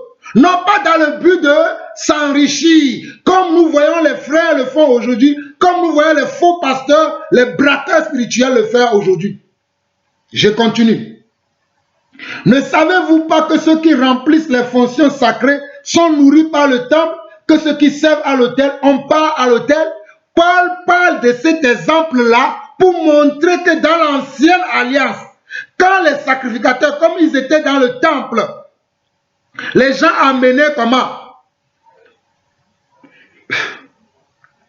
Les animaux pour offrir sur l'autel. Et une fois que les animaux sont offerts sur l'autel, le reste était à eux. Quand ils ont tout donné comme, selon la loi le disait, tu dois mettre le sang ici, mettre l'épaule, prendre le reste leur revenait. Paul fait allusion à ça pour montrer que de la même manière, quand nous venons vous enseigner aujourd'hui la parole de Dieu, vous devez permettre que nous puissions manger, que nous puissions boire. Vous devez permettre que nous n'ayons pas de difficultés, comment? Financières. Que nous n'ayons pas de difficultés pour manger et pour boire et pour faire nos voyages. C'est juste ce que Paul veut dire. Mais Paul ne fait pas de cela maintenant qu'on puisse lui donner la dîme. Non. Non. Et non. Et non. Je continue. Verset 14. De même, aussi le Seigneur a ordonné à ceux qui annoncent l'évangile de vivre de l'évangile. Donc Paul confirme que le Seigneur a ordonné. C'est dans quel passage? C'est dans les passages que nous avons lus dans Matthieu chapitre 10, Luc chapitre 10 aussi également, que le Seigneur a ordonné cela. Est-ce que dans cela le Seigneur avait parlé d'un salaire? Non, il avait parlé de ce qu'on peut leur donner à manger et à boire. Maintenant, je peux comprendre que dans une assemblée, on peut s'organiser d'une telle manière que tous les mois, on se dit au pasteur, nous allons lui donner peut-être 200 € pour qu'il puisse payer sa maison, pour qu'il puisse manger, faire ses déplacements. Ça, c'est votre choix, votre décision. Mais Paul ne dit pas, Paul ne réclame pas que, bon, vous devez me donner tel montant. Non, ce n'est pas ce que Paul dit. Et Paul n'a jamais dit ça. Mais Paul dit que le Seigneur a ordonné que lorsque nous enseignons la parole, permettez que nous puissions manger et boire et se vêtir. Que nos besoins primaires soient comment? Pourvus. Pas nos fantasmes. Je dis bien pas nos fantasmes, pas notre cupidité. Non, pas ça. Parce que beaucoup de pasteurs cupides vivent au dos de leurs assemblées, vivent au dos de leurs fidèles et de leurs membres aujourd'hui. Ce n'est pas ce que Paul faisait. Ce n'est pas ce que les apôtres faisaient. Et Actes chapitre 2 que nous avons lu, Actes chapitre 5 que nous avons lu, est suffisant pour vous convaincre. Amen. Je continue. Comme Paul précise ici, au verset 15, « Pour moi, je n'ai usé d'aucun de ces droits, et ce n'est pas enfin de les réclamer à ma faveur que j'écris ainsi, car j'aimerais mieux mourir que de me laisser enlever ce sujet de gloire. » Waouh! Et moi, je suis comme Paul. J'aimerais moi aussi que personne ne vienne m'enlever. Oui, Jean-Paul Lawson m'a escroqué. Jean-Paul Lawson a demandé ça. Non. Souvenez-vous, regardez mes enseignements, ils sont en ligne. L'année dernière, j'étais en Afrique, invité par un pasteur. J'étais dans 2 églises différentes. Lorsque je prêchais, tous les jours, lorsque je montais sur l'estrade, je commençais toujours que je ne suis pas venu ici pour que vous me donniez la dîme ni les offrandes. Mais je suis venu pour vous annoncer Jésus-Christ et Jésus-Christ seul. C'est ce que j'annonçais. L'église peut en témoigner. Dans la 2e église, l'église, quand je suis venu prêcher, ce jour-là, j'ai partagé sur la grâce. À la fin du culte, eux-mêmes, ils avaient fait ça en mon dos. Même le pasteur qui m'a invité ne me l'a pas dit, sinon je le refuserais. Ils se sont organisés. Les gens ont ramené des paniers de fruits. Il y en a des gens qui ont ramené des paniers de fruits, plein de trucs, et c'est que de la nourriture qu'ils ont ramené.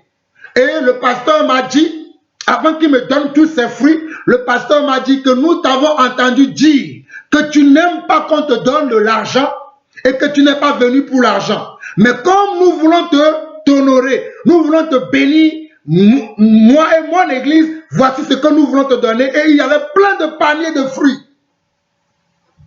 De différents fruits. J'ai encore la vidéo, je peux vous le montrer. Je ne mens pas. Dieu m'en est témoin. J'étais resté bouche bée parce que c'était déjà là. Je vais refuser. Bon, j'ai donné une partie au pasteur même qui m'a invité. J'ai pris une partie de ces fruits que j'ai amenés chez moi, que j'ai mangé. Mais ce n'est pas moi qui avais demandé. Car j'ai confiance au Dieu qui m'a appelé. Et je vous donne ça fait 18 ans que je suis ce Dieu. Il ne m'a jamais laissé seul. Il ne m'a jamais abandonné. Et je ne deviendrai jamais un voleur spirituel. Parce que j'ai confiance. Vous n'avez pas confiance à ce que vous prêchez. Moi, j'ai confiance à ce que je prêche. Parce que ce que je prêche, ce n'est pas un homme qui me l'a enseigné. Mais j'ai été à l'école avec le Seigneur Jésus. C'est lui, alléluia, Rabbi. C'est lui qui nous a enseigné. Il a fait de nous des apôtres de la dernière heure. Car les premiers seront les derniers, mais les derniers seront les premiers. Nous savons de quoi nous parlons. Nous parlons de ce que nous avons été mandatés pour parler. Les gens sont là, ils parlent aujourd'hui des choses qu'ils ne maîtrisent pas. Je continue. Verset 16, il dit, si j'annonce l'évangile, ce n'est pas pour moi un sujet de gloire, car la nécessité m'en est imposée, et malheur à moi si je n'annonce pas l'évangile. Si je le fais de bon cœur, j'en ai la récompense. Mais si je le fais malgré moi, c'est une charge qui m'est confiée. Quelle est donc ma récompense? C'est d'offrir gratuitement l'évangile que j'annonce sans user de mon droit de prédicateur de l'évangile. Donc je confirme qu'il y a un droit de prédicateur. Et ce droit, ce n'est pas qu'on te verse tous les mois la dîme comme salaire. Je précise encore le mot. Ce n'est pas qu'on te verse tous les mois la dîme comme salaire. Mais on peut te verser tous les mois à condition que tu sois d'ailleurs déjà à 100% dans le ministère, que tu n'aies pas d'autres affaires qui te ramènent de l'argent. Comprenez-moi le mot que j'utilise. Que tu n'aies pas d'autres affaires qui te ramènent de l'argent, que tu sois maintenant, que tu es là tous les jours pour servir tes frères qui te sont issus en partage. Si tu es là comme ça, là on peut te verser comment? Un peu de sous, et ça ce n'est pas comme on peut te donner de l'argent ou bien de quoi pouvoir à tes besoins tous les mois. Si tel en est pas ainsi, quand tu réclames à tes fidèles, à tes membres, tous les mois, la dîme qui a été abolie par Jésus-Christ, tu es un braqueur spirituel, tu es un voleur. Tu n'es pas mieux que ceux qui braquent les banques. Tu es la même chose. Tu es la même chose. Ne te trompe pas, mon frère. Je te dis la vérité. Toi, pasteur, toi, prédicateur, toi, apôtre, prophète, évangéliste, docteur, peu importe le titre que tu t'es donné, qui réclame la dîme à tes frères, tu es un voleur. Tu dois te repentir. Je continue. Parce qu'il y a beaucoup de passages, il n'en reste pas beaucoup, mais je continue. Nous allons voir rapidement 2 Corinthiens 11 aussi. 2 Corinthiens 11, très rapidement. 2 Corinthiens 11, les passages que les gens tordent le sens des Écritures. 2 Corinthiens 11, nous allons lire du verset 1 au verset 10, qui dit ceci. Oh, si vous pouviez supporter de ma part un peu de folie, mais oui, supportez-moi, car je suis jaloux de vous, d'une jalousie de Dieu, parce que je vous ai fiancé à un seul époux, pour vous présenter à Christ comme une vierge pure. Toutefois, de même que le serpent séduisit Ève par sa ruse, je crains que vos pensées ne vous corrompent et ne se détournent de la simplicité à l'égard de Christ. Voilà la simplicité qu'il y a à l'égard de Christ. Beaucoup veulent l'abandonner et dire, je suis dans la révélation, la révélation, la révélation. Je suis dans la révélation. Quelle révélation? Sois simple, mon frère. Sois simple, ma soeur. Ne cherchons pas de révélations partout. Révélation le matin, révélation le midi, révélation le soir, alors que les choses sont simples. Soyons simples. Toutefois, de même que le serpent séduisit Ève et par sa ruse, je crains que vos pensées ne se corrompent. D'abord, la corruption vient par la pensée. Les sacrificateurs, ils recevaient la dîme. La dîme était comme leur salaire. Donc aujourd'hui, on peut continuer à recevoir la dîme. Non, ça c'est une corruption de la pensée. Non, nous le refusons, nous le chassons au nom du Seigneur Jésus-Christ. Amen. J'avance. Verset 4. Car si quelqu'un vient vous prêchant un autre Jésus que celui que nous avons prêché, ou si vous recevez un autre esprit que celui que vous avez reçu, ou un autre évangile que celui que vous avez embrassé, vous le supportez fort bien. Or, j'estime que je n'ai été inférieur en rien à ces apôtres par excellence. Si je suis un ignorant sous le rapport du langage, je ne le suis point sous celui de la connaissance. Et nous l'avons montré parmi vous à tous égards et en toutes choses. Ou bien ai-je commis un péché en m'abaissant moi-même afin que vous soyez élevés quand je vous ai annoncé gratuitement l'évangile de Dieu? L'apôtre Paul avait l'habitude d'annoncer gratuitement l'évangile de Dieu, sans dépouiller ses frères, sans les braquer spirituellement. Il avait l'habitude de le faire. Et il donne certains détails. Regardez la suite, verset 8. J'ai dépouillé d'autres églises en recevant d'elles un salaire pour vous servir. Et lorsque j'étais chez vous et que je me suis trouvé dans le besoin, je n'ai été à la charge de personne. Je m'arrête un peu sur ce verset 8, car c'est là où beaucoup tordent encore le sens des Écritures. Lorsque l'apôtre Paul dit « J'ai dépouillé d'autres églises en recevant d'elles un salaire », est-ce que Paul dit de cela qu'il avait un salaire qu'il recevait tous les mois de quelque part? Non. Paul voulait dire qu'il y a d'autres églises qui comprennent qu'il a besoin d'être soutenu et qui le soutiennent régulièrement. C'est ce que Paul veut dire. Qui le soutiennent régulièrement. Voilà la raison pour laquelle Paul n'avait même pas besoin de demander à certaines personnes aussi de le soutenir, car le soutien là, il le recevait déjà de d'autres personnes. Vous voyez? Donc c'est ceux qui veulent s'enrichir, c'est eux qui veulent être soutenus par tout le monde. Si tu as 2 ou 3 personnes qui te soutiennent, et que cela permet à ce que tu puisses faire tes voyages, à ce que tu puisses enseigner ceux qui te suivent. Mais c'est bon. Pourquoi veux-tu que tout le monde Voilà, c'est ça. C'est comme ça que ça arrive. Donc Paul veut dire simplement ici qu'il recevait le soutien venant de d'autres personnes pour qu'il puisse servir les Corinthiens. Il le dit lui-même. Et regardez, dans la deuxième phrase, il dit « Lorsque j'étais chez vous », il était déjà là, servant les Corinthiens, parce qu'il a eu une partie de quelque chose que les Macédoniens ou ceux de l'Achaïe lui avaient donné. Mais quand il était là, ce qu'il avait était même fini. Ce qu'il avait pour pouvoir à ses besoins était arrivé comment?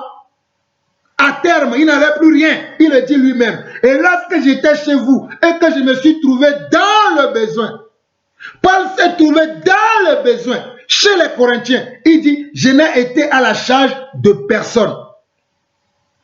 Et il dit, comment cela a pu arriver? Il le dit lui-même. Prêtez attention à chaque mot que vous lisez dans la Bible. Il le dit. Et il dit au verset 9, car les frères venus de Macédoine ont pourvu à ce qui me manquait. Car les frères de Macédoine ont pourvu à ce qui me manquait. Est-ce que Paul avait un salaire? Non. Ce qui lui manquait, lorsque les frères de Macédoine sont venus, ils ont dit, ah, Paul, on voit que tu es un peu, il te manque plein de choses là. Bon, on va te faire un ravitaillement. Ou bien on va te donner de quoi pouvoir à ces besoins-là. C'est ce qui a été fait. Ce n'est pas un salaire que Paul a réclamé, comme le font les faux pasteurs, les brigands spirituels, les braqueurs spirituels, les voleurs du temple qui vont mourir avec le temple. Donc mon frère, toi qui as bien commencé l'œuvre, fais attention à toi. Ne copie pas les voleurs du temple.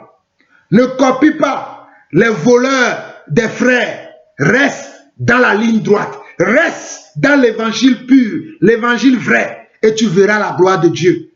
Je continue.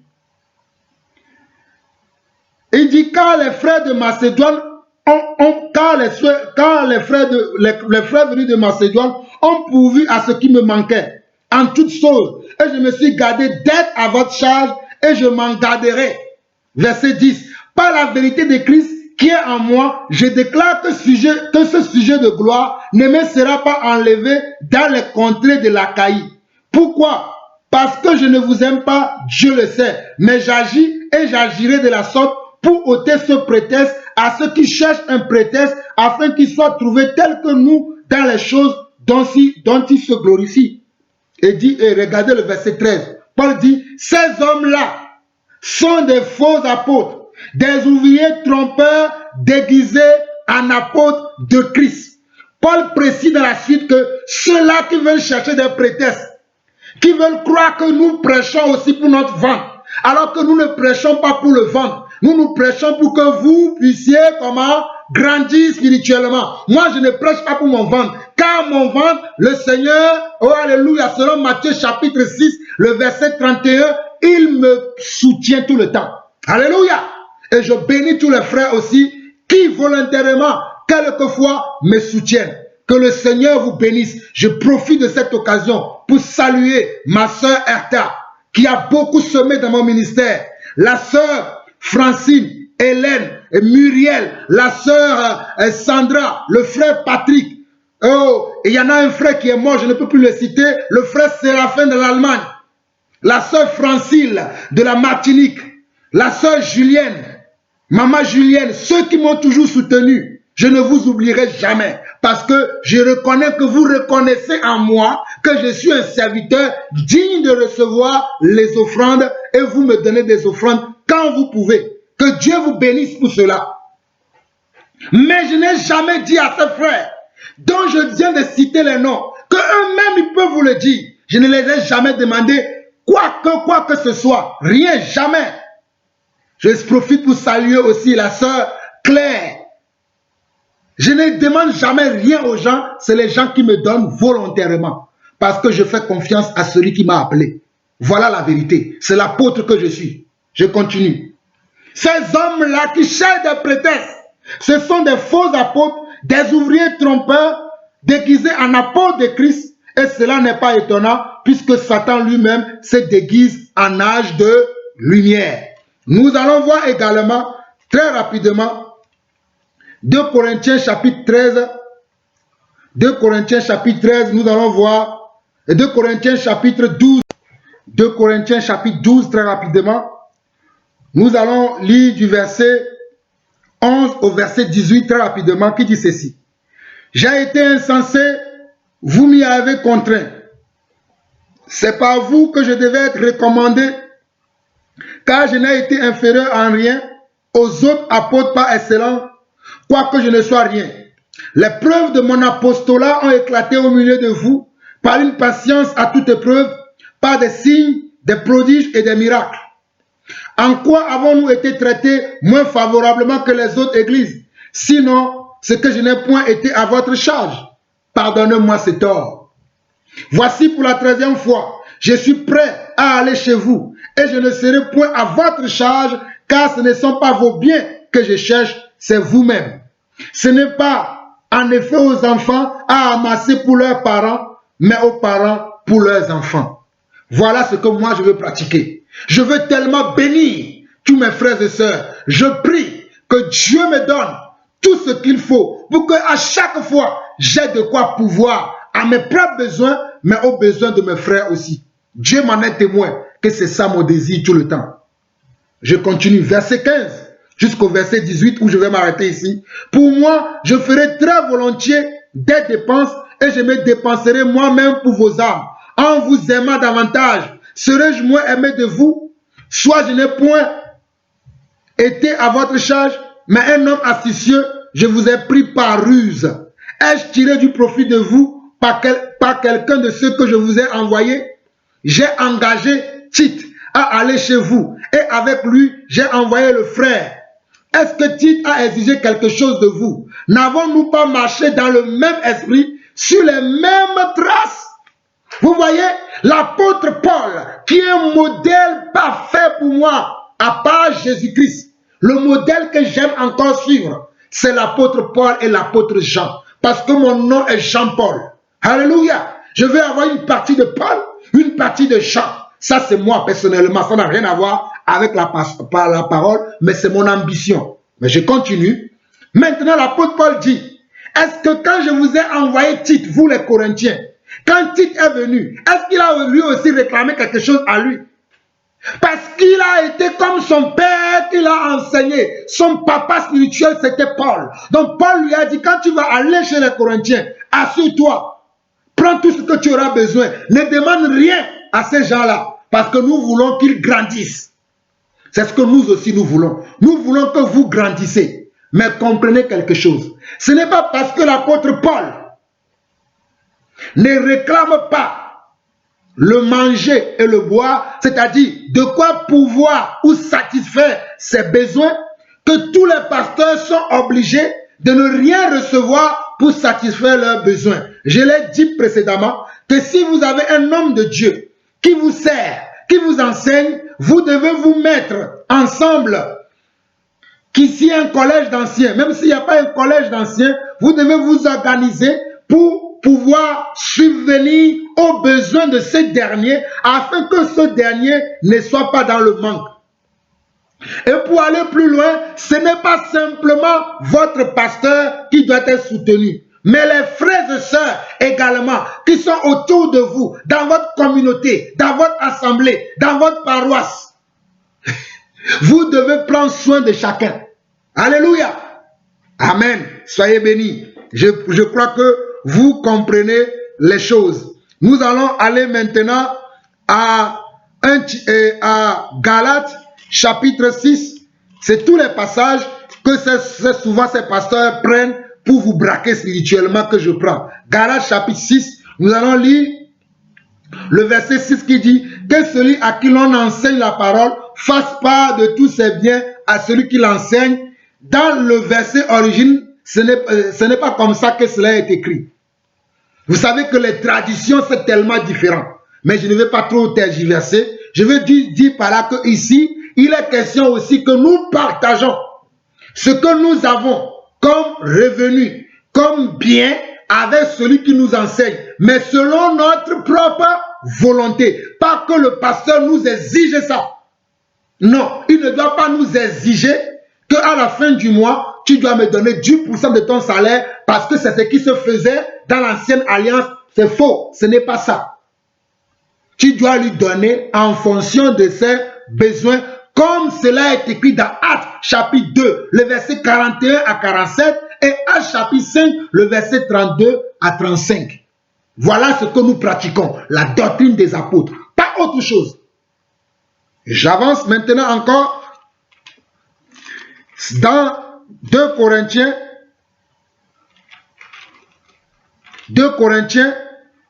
chapitre 9 maintenant. Nous allons lire du verset 4 au verset 12.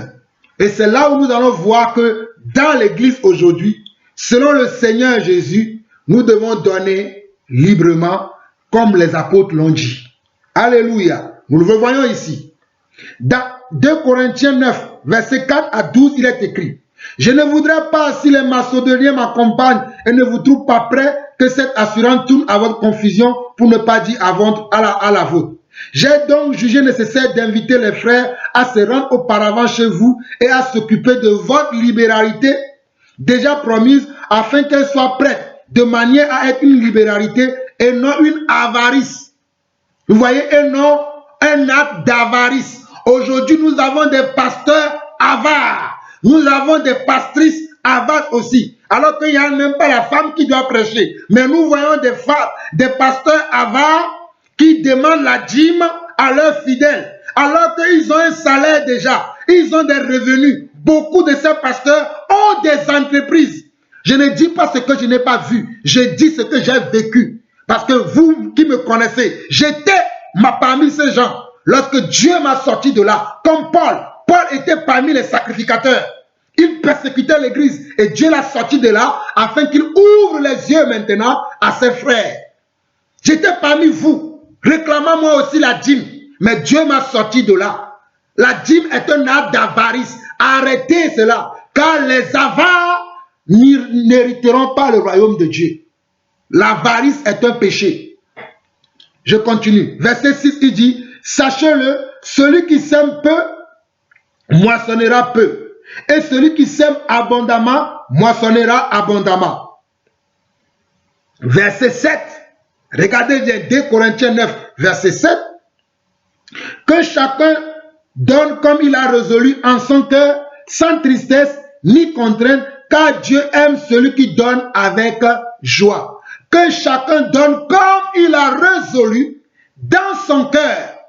Dans l'église aujourd'hui, la doctrine des apôtres, c'est que tu dois donner selon ce que tu as résolu dans ton cœur, Souvenez-vous de Hébreux 10, le verset 16. Je vous ai dit que souvenez-vous parce que je vais revenir. Car Dieu a dit que j'écrirai mes lois dans leur cœur. Dans le cœur, Dieu va te parler. Il va te dire, soutiens mon fils là. Soutiens ma fille là, de tel montant. C'est dans le cœur que cela se passe. Alléluia. 2 Corinthiens 9, verset 7. Mais sache aussi que celui qui sème peu, moissonnera peu. Et celui qui sème beaucoup, moissonnera beaucoup. Donc nous moissonnerons en fonction de nos semences dans la vie de nos conducteurs et dans la vie de nos frères. Nous ne devons pas semer simplement que dans la vie de nos conducteurs, mais nous devons semer aussi dans la vie de nos frères. Donc tu récolteras en fonction de comment tu as semé dans la vie de l'Église. Parce que l'Église est composée des conducteurs et des frères et sœurs. Amen. Je continue. Verset 8. Et Dieu peut vous combler de toutes ces grâces afin que vous possédant toujours en toutes choses de quoi satisfaire à tous vos besoins, vous ayez encore en abondance pour toute bonne œuvre. Selon qu'il est écrit, il a fait des largesses, il a donné aux indigents. Sa justice subsiste à jamais. Celui qui fournit de la semence au semeur et du pain pour sa nourriture, vous fournira et vous multipliera la semence et il augmentera les fruits de votre justice. Vous serez de la sorte enrichis à tous égards pour toute espèce de libéralité qui par notre moyen feront offrir à Dieu des actions de grâce. Vous voyez, je peux m'arrêter là. Donc quand nous donnons aux serviteurs, aux frères et sœurs, nous avons de quoi, avoir de quoi. Même les frères à qui tu as donné, ils peuvent bénir le Seigneur. Seigneur, béni sois-tu parce que tu as pourvu mes besoins. Tu as pourvu à mes besoins. Oh Seigneur, sois béni. Et toi aussi qui donnes, tu es dans la joie. Alléluia. Voilà comment nous donnons aujourd'hui dans l'église. Nous sommes dans la joie lorsque nous donnons. Et nous devons soutenir non seulement les serviteurs, mais nous devons soutenir aussi nos frères. Nous allons voir un dernier passage qui parle de soutenir. Soutenir, c'est important. Et soutenir ceux qui sont faibles, ceux qui n'ont pas assez. Nous allons voir également un Romains chapitre 15. Nous lisons le verset 26 au verset 30 qui dit ceci. Car la Macédoine et la Caïe ont bien voulu s'imposer une contribution en faveur des pauvres parmi les saints de Jérusalem. Donc si parmi nous, l'église, il y a des pauvres. S'il y a des pauvres, il y a des gens qui... Pauvre veut dire quelqu'un qui est dans le manque. Ce n'est pas une insulte. Hein? Aujourd'hui, quand on dit que quelqu'un est pauvre, c'est devenu une insulte. Mais être pauvre, ce n'est pas une insulte. C'est un état d'âme. C'est un état physique. Quelqu'un qui est pauvre a une manque quelque part. Ça peut être une manque de santé, parce que la maladie aussi se considérait pour moi comme une pauvreté. Mais bon, je ferme ça. Mais c'est quelqu'un qui manque de quoi pouvoir à ses besoins. Donc il dit, car la Macédoine et la Caïe ont bien voulu s'imposer une contribution en faveur des pauvres parmi les saints de Jérusalem. Elles l'ont bien voulu et elles leur devaient, car si les païens ont eu part à leur avantage spirituel, ils doivent aussi les assister dans les choses matérielles. Aujourd'hui, dans l'église, on n'assiste plus les gens matériellement. Ou bien, on n'assiste qu'une catégorie de personnes. On n'assiste que les conducteurs. Mais les frères et sœurs dans l'église, ils sont lésés. Mais les apôtres n'ont pas voulu ça. Allez lire Actes chapitre 6. Les apôtres n'ont pas voulu que les gens soient lésés dans l'église. Ils voulaient que la distribution soit correcte, que chacun puisse recevoir ce dont il a besoin pour avoir une vie équilibrée. C'était ce que les apôtres avaient. C'est ça aussi ce que moi j'enseigne. C'est ça ce que je pratique. Et c'est ça ce que je veux que nous tous nous pratiquons dans l'église. L'équilibre. Pas qu'une partie puisse recevoir et l'autre partie soit dans le manque. Non. J'avance. Verset 27. Elles l'ont bien voulu et elles leur devaient, car si les païens ont eu part à leurs avantages spirituels, ils doivent aussi les assister dans les choses matérielles. Dès que j'aurai terminé cette affaire et que je leur aurai remis ces dons, je partirai pour l'Espagne et je passerai chez vous. Vous voyez, on doit soutenir aussi les pauvres dans l'église. Ce n'est pas que les serviteurs que nous devons soutenir. Regardez dans Actes chapitre 6, la conduite des apôtres. Pas la conduite des pasteurs d'aujourd'hui. La conduite de ceux qui nous ont montré le chemin. Moi, c'est eux que je suis. Si vous voulez suivre vos pasteurs populaires, allez-y. Dans Actes chapitre 6, il est écrit du verset 1 au verset 6. En ce temps-là, le nombre des disciples augmentant, les hellénistes murmuraient contre les Hébreux parce que leurs veuves étaient négligées dans la distribution qui se faisait chaque jour.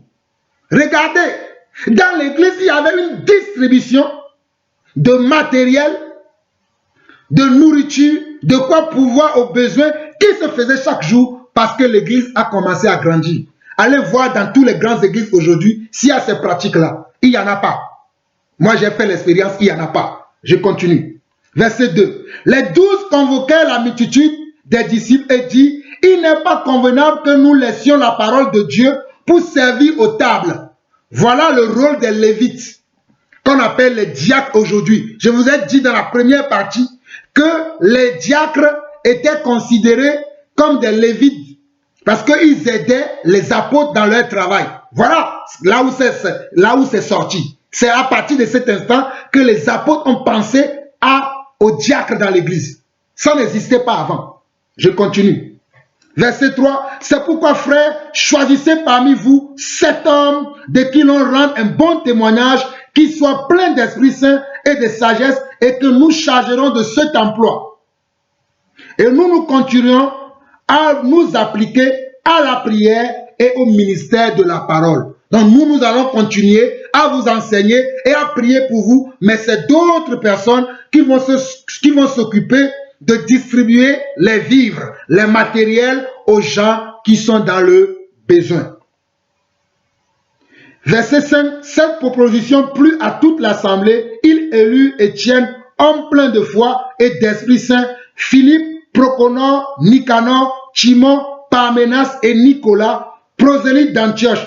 Il les présentait aux apôtres qui, après avoir prié, leur imposèrent les mains. Voilà comment les choses se faisaient dans l'ancienne alliance et dans la nouvelle alliance. Nous allons voir un dernier passage et je vais faire ma conclusion. C'est dans 1 Timothée chapitre 6, le verset 6 à 11. 1 Timothée chapitre 6, le verset 6 à 11 qui dit ceci. C'est en effet une grande source de gain que la piété avec le contentement. Car nous n'avons rien apporté dans le monde et il est évident que nous n'en pouvons rien apporter. Si donc nous avons, j'insiste, si donc nous avons la nourriture, alléluia, et le vêtement, cela nous suffira. Mais ceux qui veulent s'enrichir, l'enrichissement, vouloir s'enrichir au dos de ses frères en réclamant la dîme et les offrandes hors mesure ne viennent pas de Dieu. La preuve, vous le voyez ici. Je dis bien, ceux qui veulent s'enrichir au dos de ses frères, pas par leur travail. Si par ton travail tu deviens riche, c'est une bénédiction. Je précise, si c'est par le travail de tes mains que tu deviens riche, c'est une bénédiction. Mais si tu deviens riche en imposant la dîme et plusieurs types d'offrandes à tes frères, tu es un voleur et un braqueur spirituel. Je ne mâche pas mes mots. Vous me connaissez assez pour cela. J'avance. Verset 7.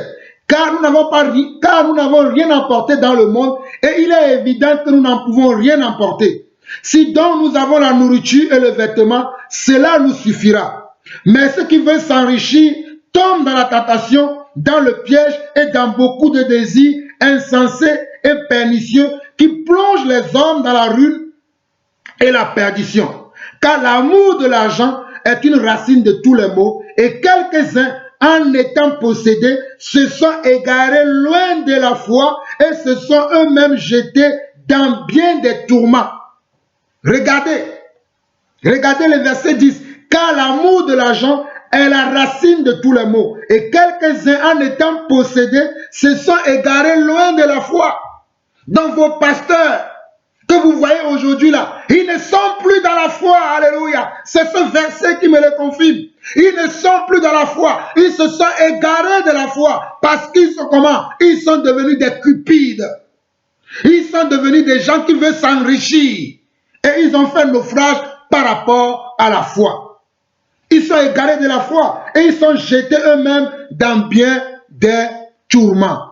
Voilà, mes frères et sœurs, vous avez maintenant, et vous comprenez maintenant, comment nous pouvons donner dans la nouvelle alliance. Vous savez maintenant comment nous pouvons soutenir les serviteurs de Dieu dans la nouvelle alliance. Nous les soutenons volontairement et nous soutenons aussi ceux que nous voyons qui sont à l'œuvre à 100% dans le Seigneur. Ils n'ont pas souvent de temps de repos. Ils n'ont pas souvent de temps pour s'occuper d'eux-mêmes. Ils prennent beaucoup de temps pour nous. C'est notre devoir de les soutenir. Nous devons les soutenir. Retenez cela que nous devons les soutenir selon comment ce que nous pouvons. Pas qu'on nous impose un dixième de notre salaire. Non, je donne ce que je peux. Parce que même si je reçois mon salaire, moi aussi j'ai des besoins. J'ai une famille, j'ai un loyer à payer, j'ai plein de choses aussi à faire. Je dois donner selon ce que je peux, pas en m'imposant. Voilà, il n'y a plus d'imposition dans la nouvelle alliance. Car Christ est venu enlever cela et ils veulent que nous soyons dans l'amour. Dans l'amour, je peux même faire un sacrifice et donner tout un mois de salaire à un serviteur, à un frère, ou bien un demi-salaire, ou bien un quart de salaire, ou bien 3 quarts de salaire, selon que l'esprit me convainc. Pas qu'on m'oblige à faire, parce qu'il n'y a plus d'obligation dans la nouvelle alliance. La seule obligation que nous avons dans la nouvelle alliance, c'est de nous aimer les uns les autres. C'est de nous aimer, c'est la seule obligation. Nous devons nous aimer les uns les autres. Et si j'aime mon frère, je ne vais pas lui imposer une dîme qui n'est plus d'actualité. Je ne vais pas lui imposer qu'il me donne au-delà de ses moyens, qu'il s'endette pour me donner. Je ne dois pas lui imposer ça. Si je suis dans l'amour, je ne vais pas lui imposer qu'il aille s'endetter pour que moi je puisse assouvir mes besoins charnels, vantables. Non. Donc, vous comprenez maintenant la vérité. Donc, j'ai vu dans la Bible, quand je faisais mes recherches, que le mot dîme, que je vous ai dit hier, qui est écrit en hébreu comme Maaser, qui vient du mot Assa ou Assyrie, Maaser qui s'écrit M-A-A-S-E-R, ou Assa qui vient du mot Assa, A-S-A-R, je l'ai trouvé 27 fois dans la parole. Je l'ai trouvé 27 fois dans la parole et j'ai eu la grâce de tomber sur un article que des frères ont déjà écrit. Les frères de l'église de quelque chose là, ils ont déjà écrit qui m'a beaucoup aidé. Et j'ai trouvé ce mot-là, parce que la Bible, la dîme, dans le mot hébreu originel, ça Maaser ou Assyrie, je l'ai trouvé dans 27 passages que si vous voulez, je vais vous donner rapidement. Genèse 14, 20, Lévitique 27, 30, Lévitique 27, 31, Lévitique 27, 32, Nombre 18, 21, Nombre 18, 24, Nombre 18, 26, Nombre 18, 28, Nombre 12, verset 6, Nombre 12, verset 11, Nombre 12, 17, Nombre 14, 23, Nombre 14, 28, Nombre 26, 12, 2 Chroniques 31, 5, 2 Chroniques 31, 5, 2 Chroniques 31, 6, 2 Chroniques 31, 12, Néhémie 10, 37, Néhémie 10, 38, Néhémie 12, 44, Néhémie 13, 5, Néhémie 13, 12, Ézéchiel 45, 11, Ézéchiel 45, 14, Amos 4, 4, Malachie 3, 8, Malachie 3, 10. 27 passages. Il y a aussi le mot Terouma qui veut dire sacrifice par élévation, quelque chose qu'on donne par élévation, dans le mot d'origine hébreu, qui veut dire terouma. Et ce mot, je l'ai trouvé dans 63 versets. Et ça, je ne vais pas vous le donner, mais ça m'a aidé à comprendre beaucoup de choses. Je l'ai trouvé dans 63 versets.